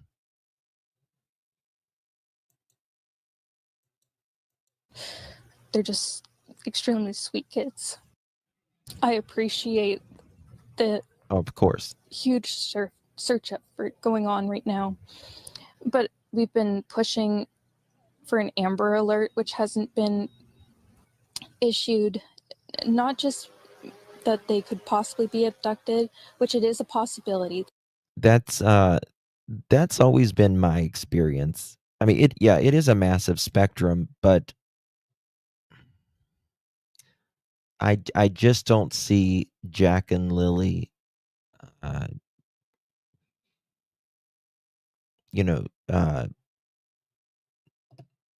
talking someone's ear off, especially because I don't think that they got out much. They went to school and home, and that's about it. Malehya says here, I want an Amber Alert for my children. I want my babies home. My children are not shy to strangers, and they will go with anyone. They don't understand stranger danger. At this point, they may have been taken. Please send an Amber Alert now. That they could have been. But just an alert to let everyone know that they are missing. We had people text me saying that they weren't aware, someone else let them know that they were missing, and it would just be nice if everyone could be alerted. We thought maybe that we found tracks, but it's still uncertain. It's been raining and they're probably soaking wet, but with the sun today, I'm hopeful that they are feeling warm. We're all filled with pain and sorrow because we just want them found. To me, that is a very weird statement. Pain and sorrow. Sorrow, and I've said this from the beginning, sorrow is, and to use the words beside each other, pain and sorrow. Bingo. Exactly, PNW. Sorrow comes from death. That's what you think of sorrow with death.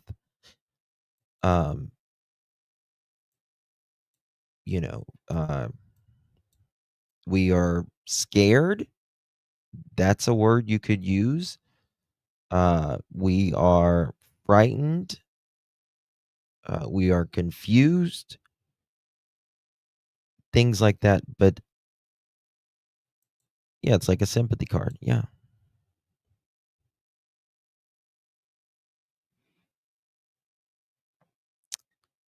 So, yeah. We want them home. Everyone loves them. They are definitely verbal, and they do have possible autism, but it's not extreme autism. It's just they have issues with school, and they don't catch up with the other kids. I just want to remain hopeful. But there's always, in a mother's mind, you're always thinking the worst. Last night was one of the worst nights because I didn't have them in their beds. And I don't want to go through that another night without them. I miss them. The last few days have been very stressful. I mean, ever since the Friday morning when we noticed that the children were gone. The day after the children went missing, that Saturday of May 3rd, there was an argument at the home between Malehya's family members and some of Daniel's family members. One of Malehya's family members hurled an accusation that Daniel had something to do with the children's disappearance. And this stemmed from... Now, again, it is, when, hey, Jeff, good to see you. Whenever something like this is happening, when family members start hurling accusations, they, in my opinion, don't do it just willy-nilly, because that saying someone has a reason to do something to the kids, that's a big accusation, right? And it's probably because they know how Daniel was up to the kids going missing. And that's always been very telling to me. Saying, they started saying, you have, these children didn't walk off. This doesn't make sense. We would have found them. You have a rug problem. There's a lot of stuff been going on in this house, CPS and everything else. something is wrong. Discussion about meth use in the home. And there was drugs. Drugs was involved, and that's what fueled the family altercation in the driveway. And I'll be the one to say that because I got so freaking mad after this was found out, because then I said to him, I said, that's exactly why you're acting the way you are, running around like a madman, acting like you're doing everything and everybody's just sitting back, like relaxing. Like nobody was, but nobody was running around like a chicken with their head cut off because we weren't on drugs. Do you know what I mean? But that's what the altercation was, because I was like, I confronted his family. It was actually me. And I said, what the hell, guys? Like, Daniel doesn't, Daniel tries to use, $5 words and tries to act like he's this very caring person, but he only really he doesn't really talk about the kids. It's only about his innocence. what's going on here? Like, why is that involved? My sister broke down and she admitted that he's been on it for 2 years. Yeah, that was just as Malehya was going down to the press conference. Yeah. So Malehya broke at the end of the driveway. She was crying and I was like, what's going on? And she wouldn't talk. And I looked at her and I said, now's the time to talk. Like, get fucking talking. Like, what's going on? Now's the time to talk. Get fucking talking. Sister knew her sister, right? Now's the time to talk. Get fucking talking. And I think Malehya had a meltdown in the back of that ambulance. And I do believe she told her mom a lot more. And that's when mom said, get in the car. You're coming with me. This is done. And And they knew Jack and Lily weren't missing. And they weren't coming home because a family would not pull out after less than 48 hours of searching and just leave. broke down, and that's what it came about, that he was doing meth. And yeah, so they all got very, very mad when that came about, and they all kind of said, you know what, we already knew that. Well, if you knew that, why the hell is there children in a home with somebody like that? Like, why aren't you protecting the kids that way? It's no more foul than ours. Daniel told me about the fight on the first day I met him. And I also learned that his mother, Janie McKenzie, kicked Malehya's family members off the property. Sounds just Haley. Must have heard Haley. Haley Mackenzie. She goes, you get out of my fucking yard. That's what the Janny come right up to her. You get out of my fucking yard. Don't you accuse my fucking son.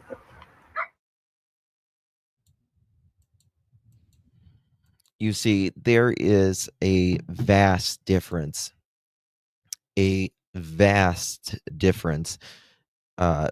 from someone like Belinda versus Junkyard Janie.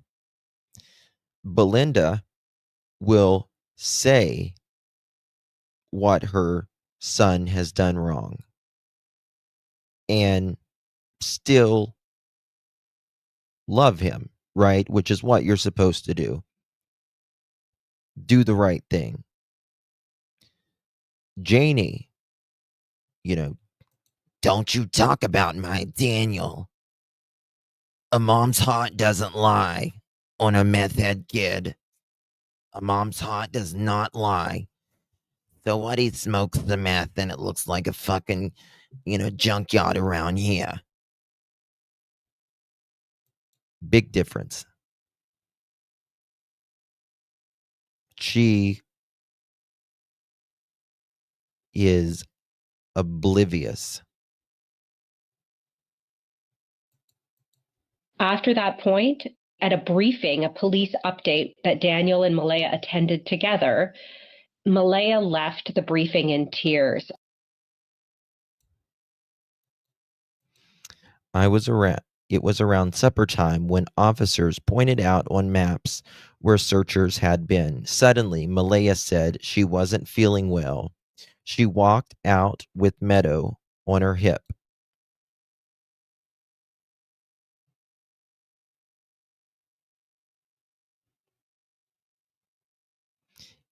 In the back of an ambulance, Malehya sobbed uncontrollably, her mother, registered nurse Cindy Murray, at her side. Daniel pleaded with Malehya to speak to her alone, but her mother stepped in front of him. Daniel lost control right there of everything. And that is when it changed. Daniel, don't forget what the reporter said that's always stuck with her. After Malehya left, Daniel told the reporter, she's going to blame all of this on me.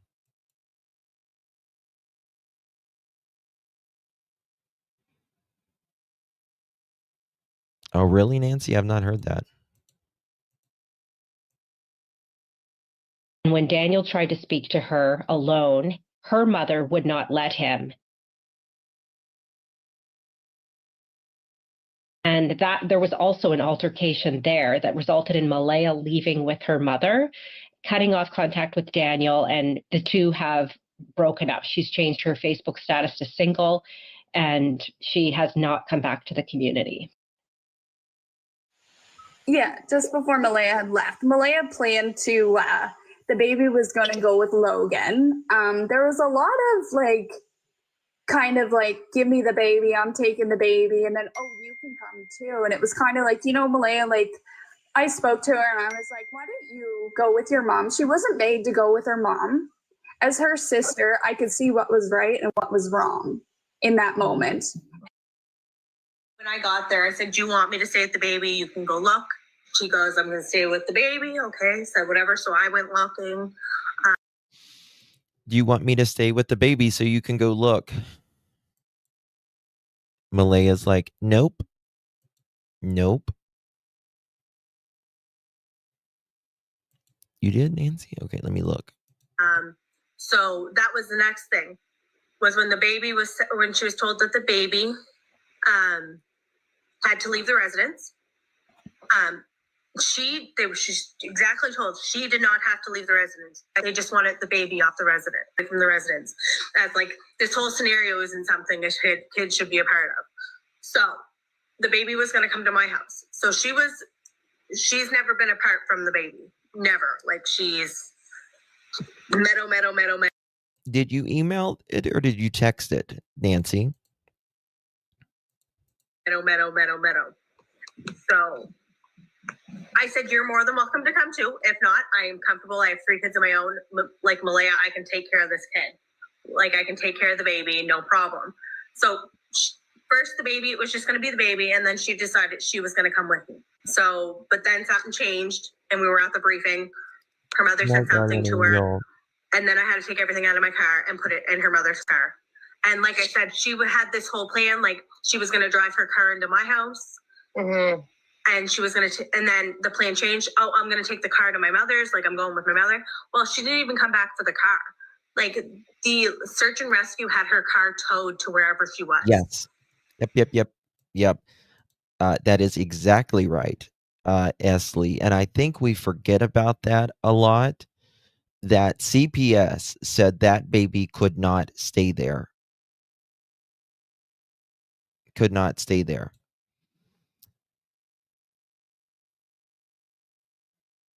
And it was, it couldn't be around Daniel. And they ended up giving Cindy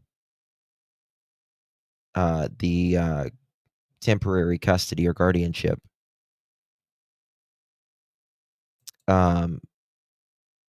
So I think that says a lot. Because they left the car.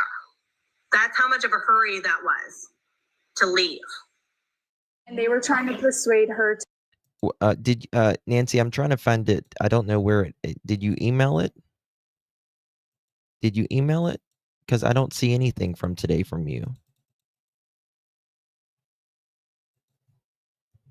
I don't see anything.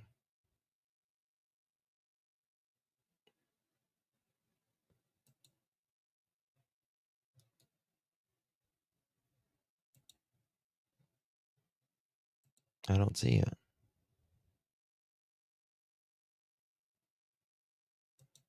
To stay with the baby. And I told her that she really needs to sit and think what's best for her and the baby at this time. And she ended up going with her mom, and that was willingly. It was nobody talking her in to go. I'm just like, you have a home, you'll be treated right, there'll be food, there'll be love. Like, you know what I mean? So to know that he got home to go contact her, that he was blocked and deleted, was a complete and utter shock.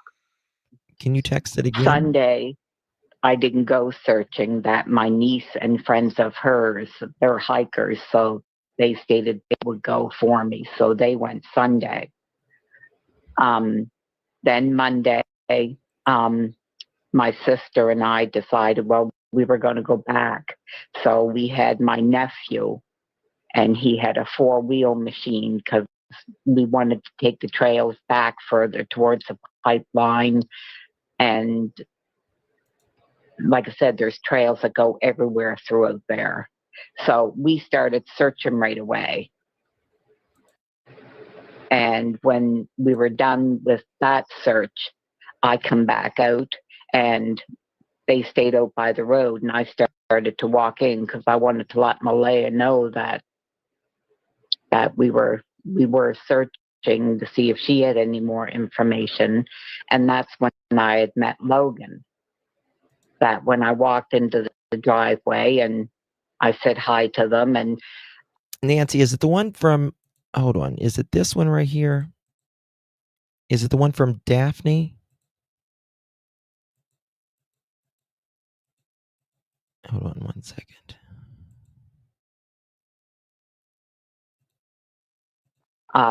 Wait 1 second. Damn. This is the one we played. Discrepancies. We were told that Lily had a black eye from a Tonka truck on Wednesday when Malehya, Daniel, Jack, and Lily and Meadow visited Patty's house, which is Malehya's grandmother. Malehya and family went to the store and allegedly left Daniel home to watch Jack and Lily at Patty's house. Supposedly, Lily had got a black eye from pushing down on a Tonka truck. Yeah. What you're about to hear is Daniel told people that Lily had a black eye from the day before they went missing, which would have been Thursday, the day that they all went to town, the day before Jack and Lily disappeared. What happened to Jack and Lily? Why did they have so many black eyes? This is not normal behavior, guys. Came across a photo of Jack with a black eye. And so that photo was dated December 13th, 2024. It was 5 months before he and Lily disappeared. Right. I asked Daniel how Jack received the black eye in December, and he didn't respond. But in private Facebook messages that were shared with me, he acknowledged that Jack had many black eyes. He said, oh, I have this. Hold on 1 second. I think I have it pulled up, actually.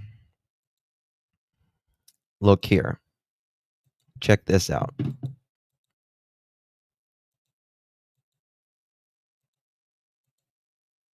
Check this one out. Actually, I have this. Okay, so right here, it says, I'm sure Susan would never forgive me if I didn't ask the question as well. Daniel, was the CPS file closed once they were satisfied that Lilly was the one that gave Jack his black eye. Daniel, the next answer Daniel gives, believe it or not. First of all, when someone says believe it or not, like in cases like this, you don't believe them. Lilly had a black eye from Wednesday, 2 days before the disappearance. A Tonka truck swung up and hit her in the face at Patty's house. Explanation point, explanation point. She pushed down on it when she was going around the floor. And Barb says, heaven help me, I just can hear Susan yelling at me in the background for an explanation if I don't ask.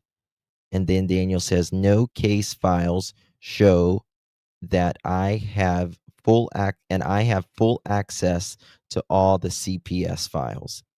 I doubt that you have full access to that, but here we go. Okay. And if you look at this, let me see here. It's a little blurry.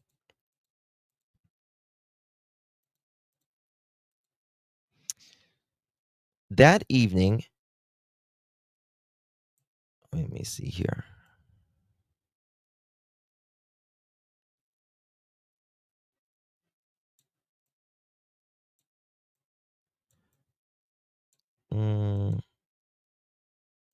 Was this it?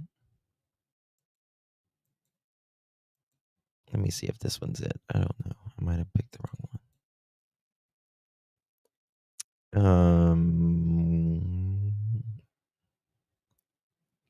That evening, she got the kids something to eat, and they were watching TV. She said they might have gone outside sometimes to play, but they came in when it was getting dark. She got their teeth brushed, and they wore their clothes to bed because all the clothes were still in bags when she washed them at the grandmother's house, and she hadn't got around to putting them away. Lilly and Jack were hyper and excited, but she got them tucked into bed around 10 p.m. Jack had his blanket and his dinosaur, and she shut his door. Redacted. Lilly went to bed with her backpack. That's very, see how it says she shut his door, by the way? She shut his door. So to me, that tells me that they each have their own door in their little box that they call a bedroom.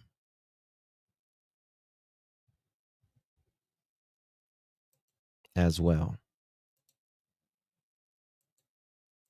Okay, let me go back to this. I asked Daniel how Jack received the black eye in December, and he didn't respond. But in private Facebook messages that were shared with me, he acknowledged that Jack had many black eyes. He said Lilly even had a black eye when Jack and Lilly disappeared from an incident that happened on May 1st, the day before the children went missing. He said a Tonka truck that she pushed down on swung up and hit her in the face. But the most of the black eyes were probably from Lilly because, and I don't want to say 100% because Jack. Probably from Lilly. Probably. What the fuck? You don't know where the black eyes came from? And I don't want to say 100% because Jack was really clumsy too. Again, how hard is it to bust blood vessels? Very difficult. Very difficult. We are built to move, and our veins are moving with this, right? It's very tough. You've got to really press on it so far and hard. Get a bruise. Jack was really clumsy too. Like when we used to take him to the woods, he would fall a lot. I remember one time too, Jack ran right into the doorknob on the door. They would throw stuff at each other. They were quite aggressive toward each other. I don't believe for one moment that these children walked off from their property. Not one moment do I believe they walked off. These children, when you have similarities such as abuse, drug use, and prior CPS charges, there's something more sinister going on here. Children just don't show up with black eyes. The teachers knew. Why didn't CPS act quicker to get these children out of that home? Now they have disappeared, and the RCMP, they're looking for the remains. This is ridiculous. They were failed, in my opinion. They didn't have a fighting chance. This needs to stop. Are you talking about Nietzsche? I didn't get to see that one, but I'll look at it. I will look at it. Oops, wrong one. Damn. This one second. Justin was really upset. He was crying. Daniel was out talking to reporters at the end of the driveway. And Justin was really, really upset. So right away I was thinking they must have got some kind of bad news. So when I walked up close, right away Logan said, "Who are you? And what do you want?" And I just told her, I said, "Don't get mosey with me." I said, I'm the grandmother on the biological father's side. And right away she apologized. She apologized profusely. And then she proceeded to tell me that Malehya left on Saturday. Basically, yeah, Logan just filled me in on how Malehya had left. That they don't know what's going on. She was all set to go to her place, and Cindy said something to her. They don't know what it is, but Cindy said something to her, and just like that, Malehya up and left. And she said she took her Facebook down, and that kind of surprised me. So later on that night, I checked, and yes, I found out that she had taken her Facebook down, and she wasn't responding to me at all. So I called a friend, and I got her to check Malehya's Facebook, and she stated that the Facebook's down, but she'll reach out through Messenger. I was also blocked on Messenger with Malehya. So she reached out, and Malehya reached back, and Malehya's words were, I think I had sent them to you, that if Belinda wants to know that me and Meadow are safe, and if Belinda wants to know anything about her grandchildren, she can contact the RCMP. The Malehya I knew would never word it like that. So I assume maybe Cindy was the one that sent that message. How old is Malehya? Malehya is 27, I believe. And Daniel's 30. 32, I believe. So is it Malehya or is it Malehya's mom that has access to the little one right now? 32, but that's 64 in math years. Okay. The baby. I don't know what I'd do without you, sugar plummy baby. Oh, look at there. I don't know what I'd do without you. I bet you Daniel was the type that was like, put a picture of us. So, because he was so fucking jealous. Well, Meadow is in custody of her mother. Like Malehya has custody of Meadow at the moment. And has Daniel had the opportunity since this has happened to visit Meadow? No. So who's preventing him from, is it Malehya that's preventing him from doing that? From what I understand, it's Children's Aid. I don't understand why. Hold on, what? At the moment. The baby, Meadow is in custody of her mother. Like Malehya and Malehya has custody of Meadow at the moment. And has Daniel had the opportunity since this has happened to visit Meadow? No. So who's preventing him from, is it Malehya that's preventing him from doing that? From what I understand, it's Children's Aid. It's Children's Aid, which in my opinion, this is my opinion. So I'm assuming CPS works very similar there as it does here. And there would, in my opinion, have to be an alleged allegation against Daniel, whether that was in December or that was when Jack and Lily went missing, because allegedly, I think it was Jack, one of them said that they didn't like Daniel or he was mean or something. I think Wade said that. And they call this the, quote, alleged perpetrator. Alleged perpetrator. And what they will do is they will usually, they can't make someone move out, but what they'll do is say, we're going to take the kids if this person remains in the home. And it sounds like they were not allowing Meadow around Daniel.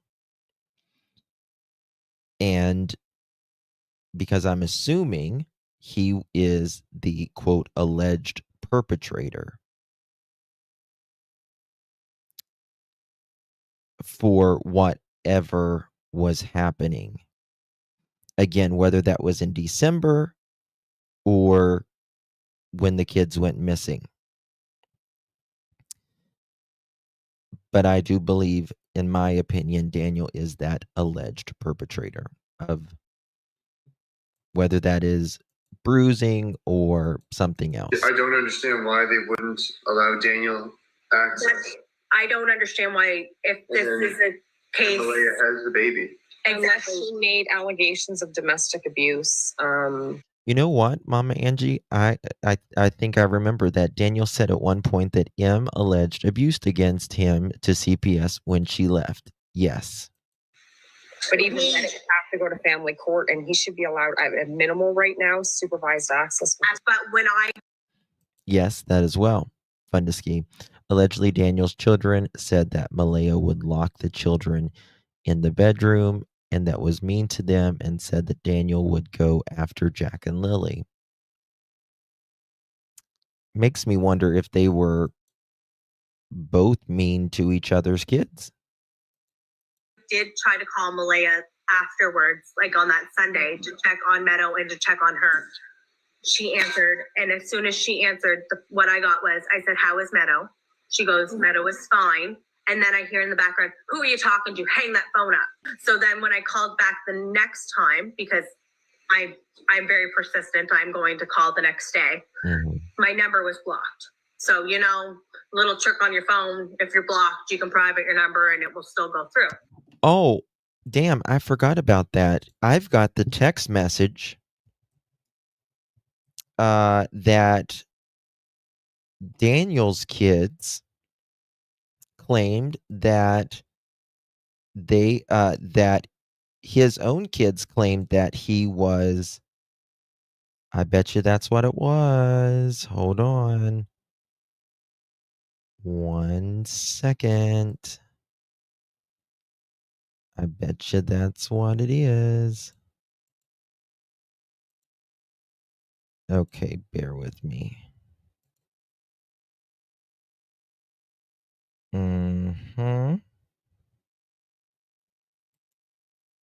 Hold on. I gotta find this. Because now this is interesting.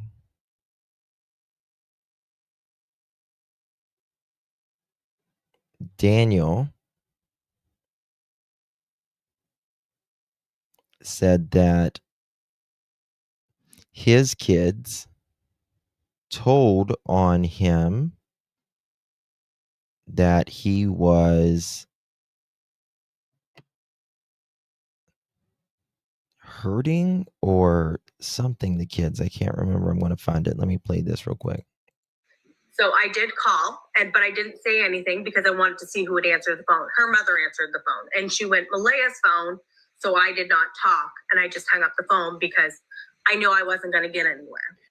Her mother has told CBC News the RCMP told them not to speak with news reporters. The RCMP said it just advised people to be mindful of the information they share.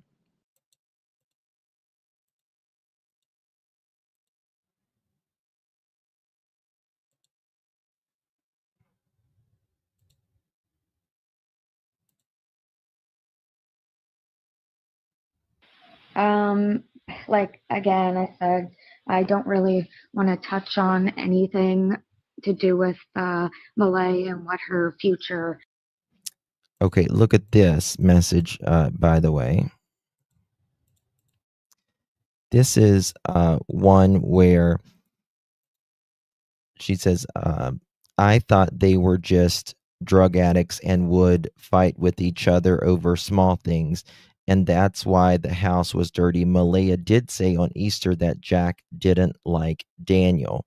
And Malehya said that that Daniel was harder on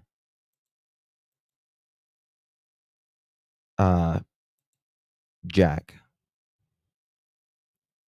Okay. Now look at this. Let me see if I got it here.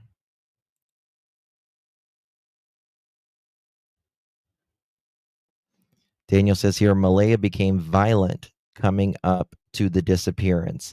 She used to hit me all the time, but as a man, you don't want to speak about that. She became aggressive easily. So she became aggravated, easily by me and the kids. Malehya and her family and friends all joined together to make my life hell with CPS 2. Boom. There you have it. With my life with CPS 2. There you have it, folks. There you have it. But that's still not even the one I was trying to find. So they were telling the truth on Daniel, and he didn't like it. I only get to see Meadow under supervised visits, and my ex-wife will not allow me to see the other kids because her lawyer advised her not to. That is not true. CPS, you can't be around any kids. Malehya is silence speaks for itself. I've become desensitized to the judgment and always speak openly. Okay.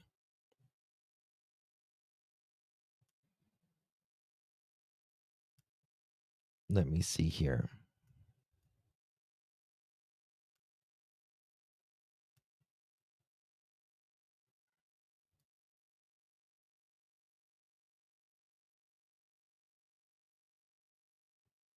Let's see here.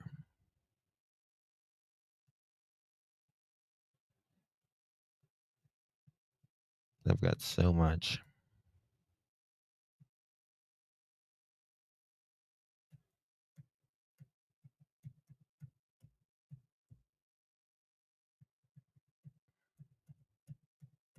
I've got something where he talks about the kids told on him on CPS.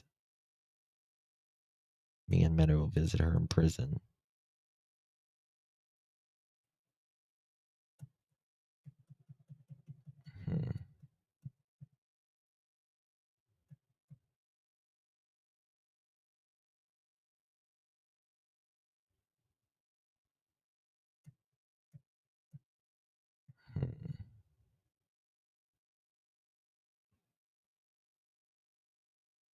This is where he said she has Meadow and is on the run.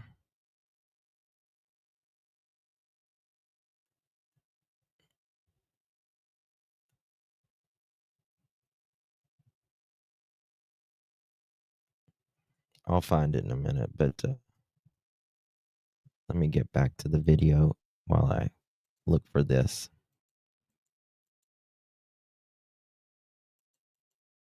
I can't remember where it was. Plans are.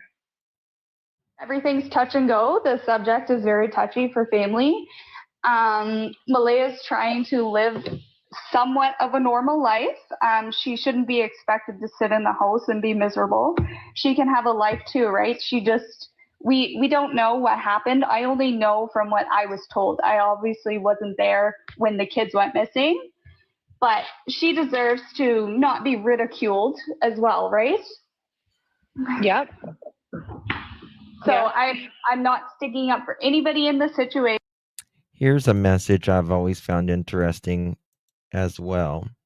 And this kind of makes me wonder. Again, he points toward Jack. Daniel does. He didn't want to go to school either. He refused to get ready, meaning Jack. I would get up to help Malehya. It's backed by Malehya in the document stating Daniel, he's talking to himself in third person, really helped me when I was overwhelmed, as it was many times. I left work 4 or 5 times. My employer told me to help the kids.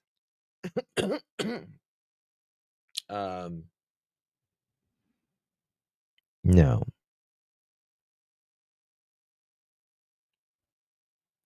Daniel says the kids are already in bed here by the time he got back in as well.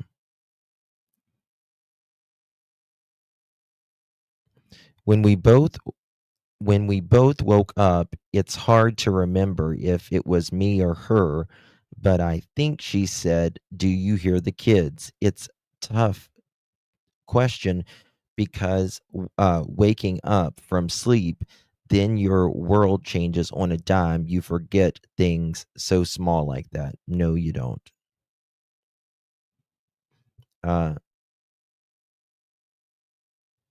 This one is one where Daniel said, "They are loud kids." That's how I know someone they knew from Malehya's side of the family took them. Again, always blaming Malehya. Thank you so much, Miss Joyous. Appreciate you, Mama. Isn't it the message about Taylor that Daniel mentioned about CPS and the kids? Okay, thank you. Thank you. I can't remember.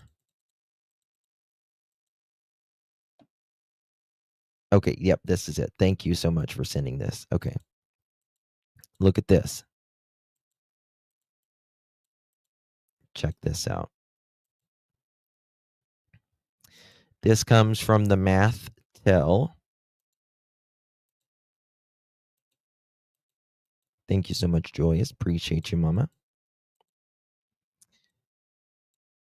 Mr. Martell. Well, everything is not the best. Meadow is going into CPS custody. Malehya is losing her. CPS also turned, I don't want to mention the kids' names, but he says the kids on me. They interrogated an 8 and a 6-year-old, and I guess they said I abused Jack and Lilly. One fucked up day. I did, Summer Breeze. Hopefully you did too, my friend. If that is not damning, I don't, because kids are honest, right? They're very honest. They're very, very honest. Was that what you were talking about, Joyce?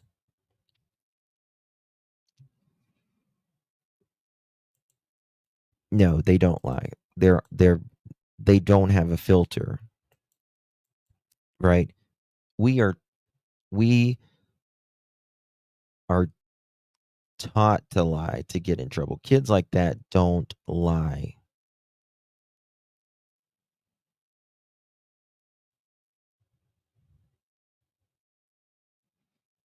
That to me is just bam.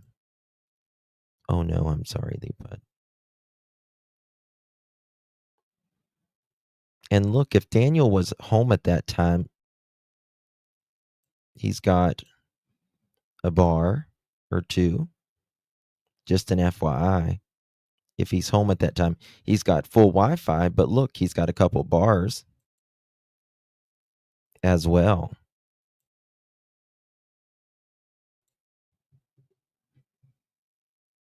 What was Kent, Lily?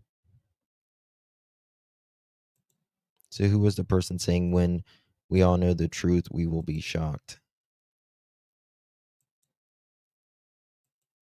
I don't think we'll be, I mean, I think we might be shocked about what happened, but I don't think in hell's bells we will be shocked about who's involved.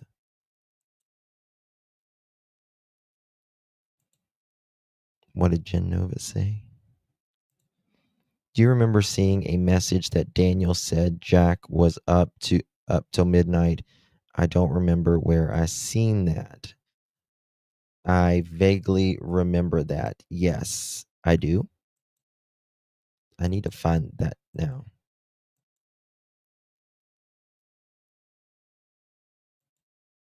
In Didi's comments, he said, when and if the truth comes out, we will all be shocked.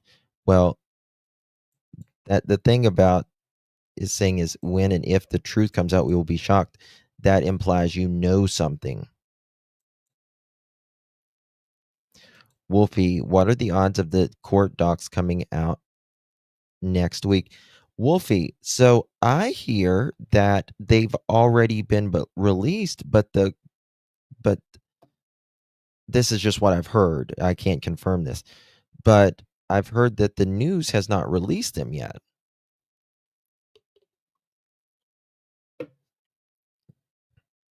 Thank you so much, Wolfie.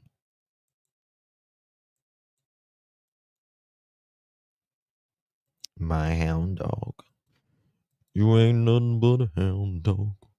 Crying all the time. How you doing, hound dog? Good to see you, my friend.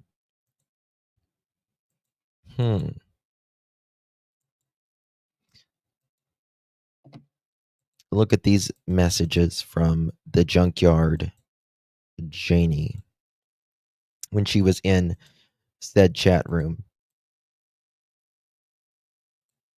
1 second.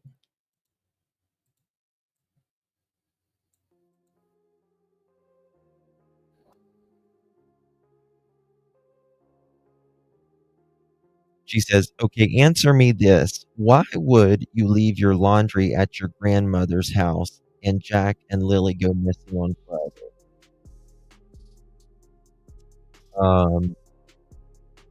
Ask your son, Jamie. Yes, I believe the kids are alive, he said. She only brought back some of Meadow's clothes, Jack and Lily's, and Daniel's. None of hers. I don't believe that. We packed up 6 bags of clothes for Jack and Lily's. I don't believe that. You said that they were already packed up. If I could type faster, I would answer everyone's questions. Janie McKenzie says, there was no clothes. Yes, I heard both kids that morning.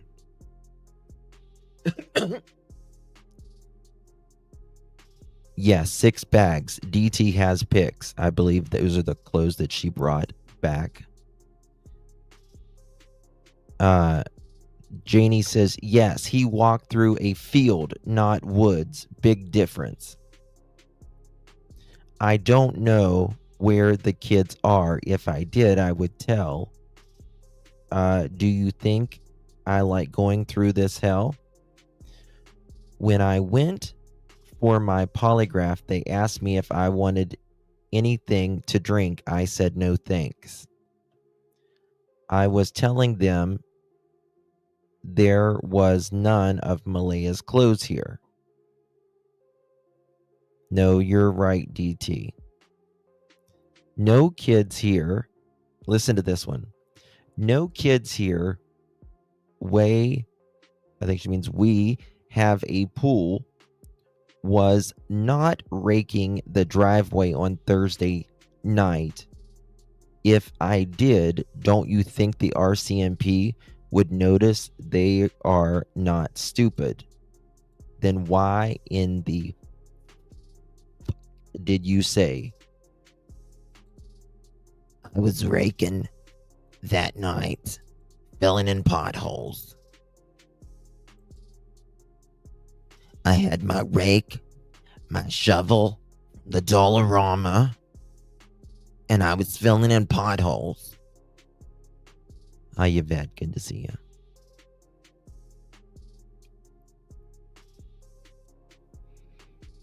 Janie said her and Daniel were the only ones to watch Lily and Jack. Malehya never took them out, so she heard them and Malehya them, but never thought that was unusual or suspect.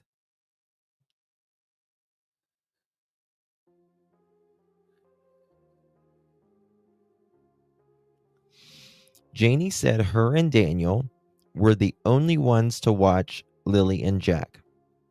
Malehya never took them out, so she heard them and Malehya them, but never thought that was unusual or suspect.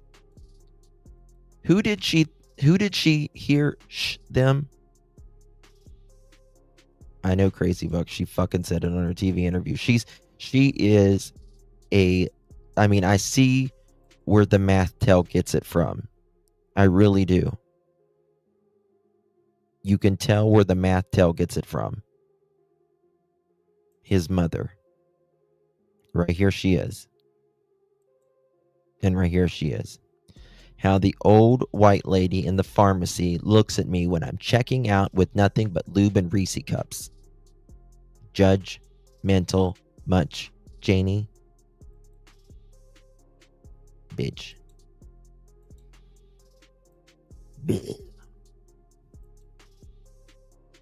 We know you're raking your ass, Janie, probably across the driveway like your dog. Scooching along. If you wash a spinner, go to hell. Can't stand her. Has Daniel been quiet lately? He's out of the math. He's not as confident. Janie's got a rake. Bum, bum, bum, bum, bum. And she's full of hate. Bum, bum, bum, bum, bum. Lupin cat food. No, Reese's. So, there's that. No, seriously, who is Belinda saying here? Who is Belinda saying here that she heard because I've got a text message from Daniel about someone and that's what I don't know. I'm trying to put these two pieces together because I've got a message from Daniel and I've never heard Belinda say this. Does anyone know?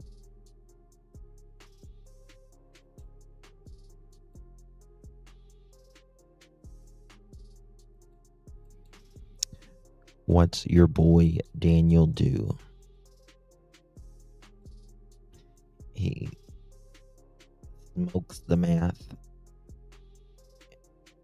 and can't count to 5. Belinda said that Janie said Malehya said shh. Really? And I believe Belinda with every fiber of my being. And we know that she apparently lies because she clearly said that these two are up to something, Daniel and his Dollarama lady. That makes me wonder now. Hold on.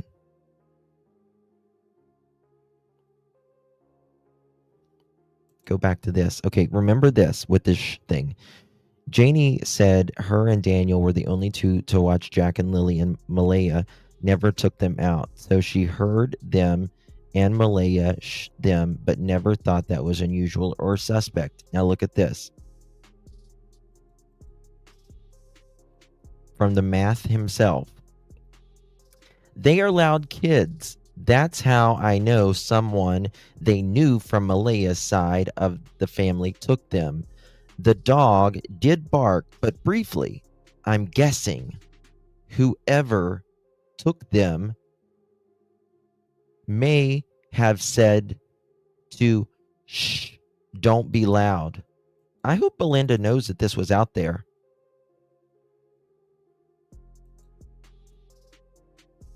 Look at this. I hope Belinda knows that this was out there. They are loud kids. That's how I know someone they knew from Malehya's side of the family took them. The dog did bark, but very briefly. I'm guessing.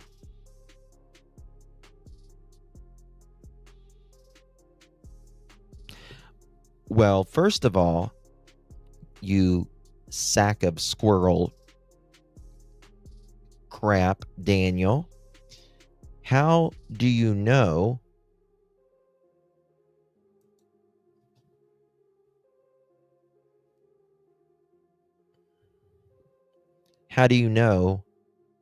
the dog barked? You're guessing. Well, no. That would be a wild. I could say and 3 crows flew over you, I'm guessing, as well.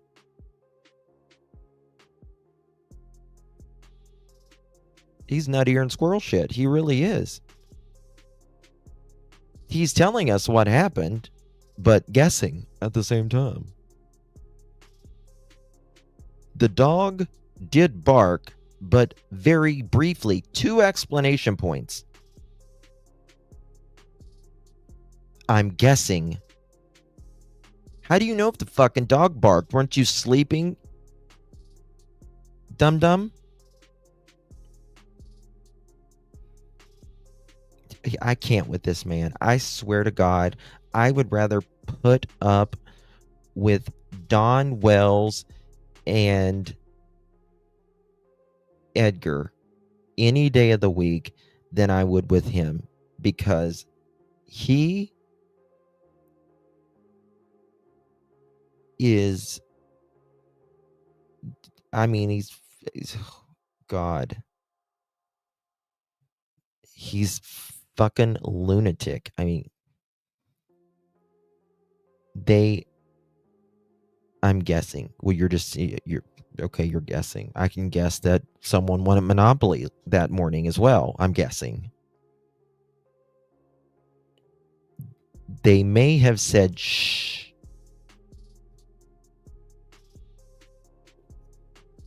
Right? Don't be. Why would he fucking say that? Well, but it just alarms me now that we have this.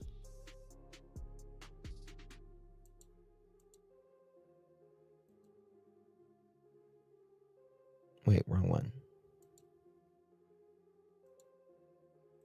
It tells me that Daniel and Junkyard Janie were on the same page there.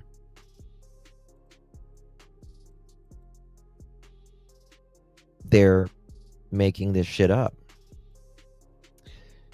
Kayla says, in fact, many people we've spoken have a different theory about what happened to these children. In some cases, they've based on information they have, and in some cases, just a feeling. But their step-grandmother, Janie McKenzie, says she is sure those kids are not in the woods.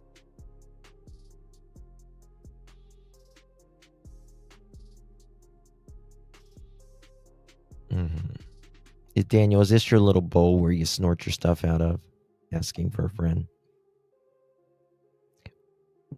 Was splitting wood yesterday. Put it in today.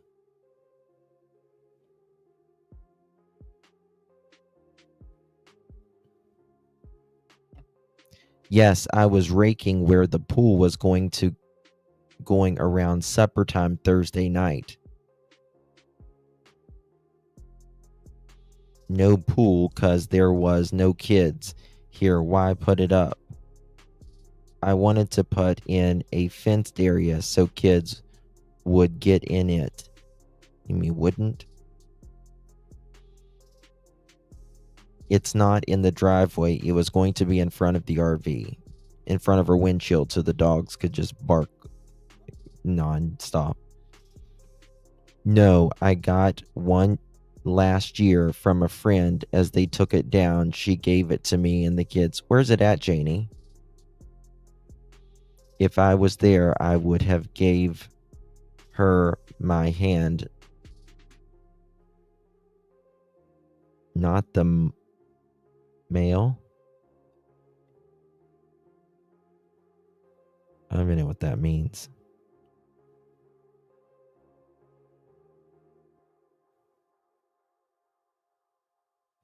Yes, and by the way, Daniel wants to say that, which I proved this a long time ago with this message. Daniel wanted to say that Malehya's mom was there just a few minutes afterwards. She was on her way at 12:01, which is 2 hours.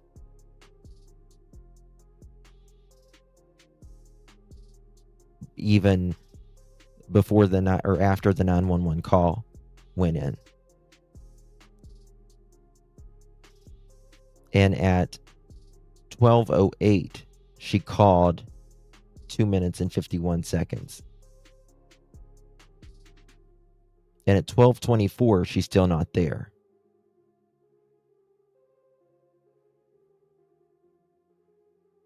Still not there.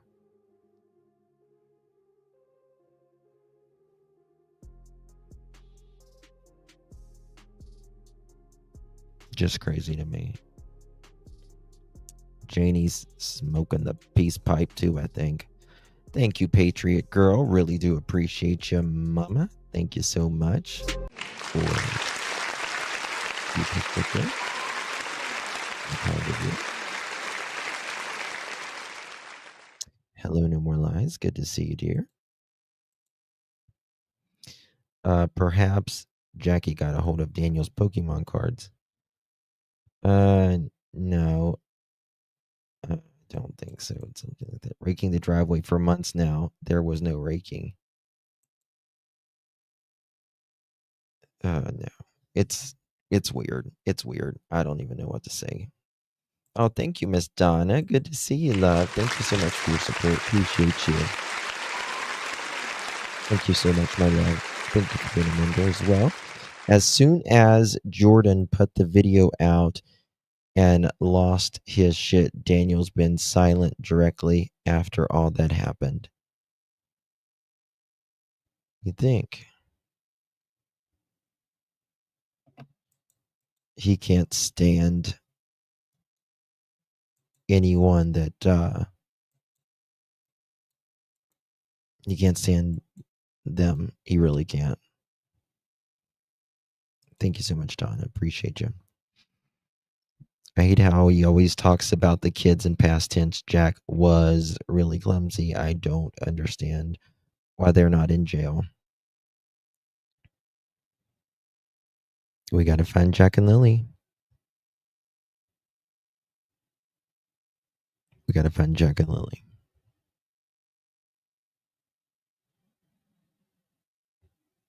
I don't know.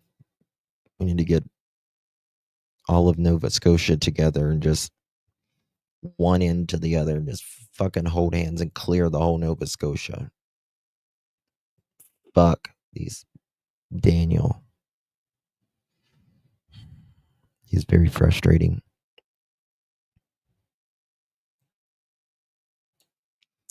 Now he's on ADHD. Is that what he's saying, Linda? Daniel's always watching. Daniel doesn't come in anybody's chat. That will fry his fins to the fucking floor. He knows better. Yeah. Daniel's on his Patriot Girl. His ADHD medicine is prescribed by the meth dealer. Okay. It's by the meth dealer. Right? Remember that Janie kicked all of MBM. Oh, of course she did. Of course she did. All right, my people. Love you all. Appreciate you. You guys are amazing. We will be back maybe later tonight. I don't know. We'll see. Yeah. Do you know the math man, Daniel? The math man? Yes, he knows the math man who lives in Lansdowne Station. Thank you, Miss Joyous. Thank you all, Sherry, Jen, Jonah. Daniel said the boat sank long ago when asked about him and Malehya. Thank you, PNW. I'll call you as well. Thank you, everyone. Appreciate you all for joining me. Much love to you all.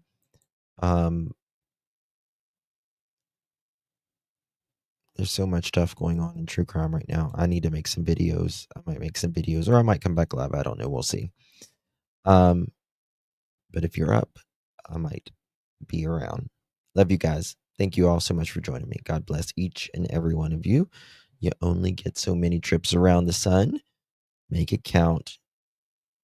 Good night.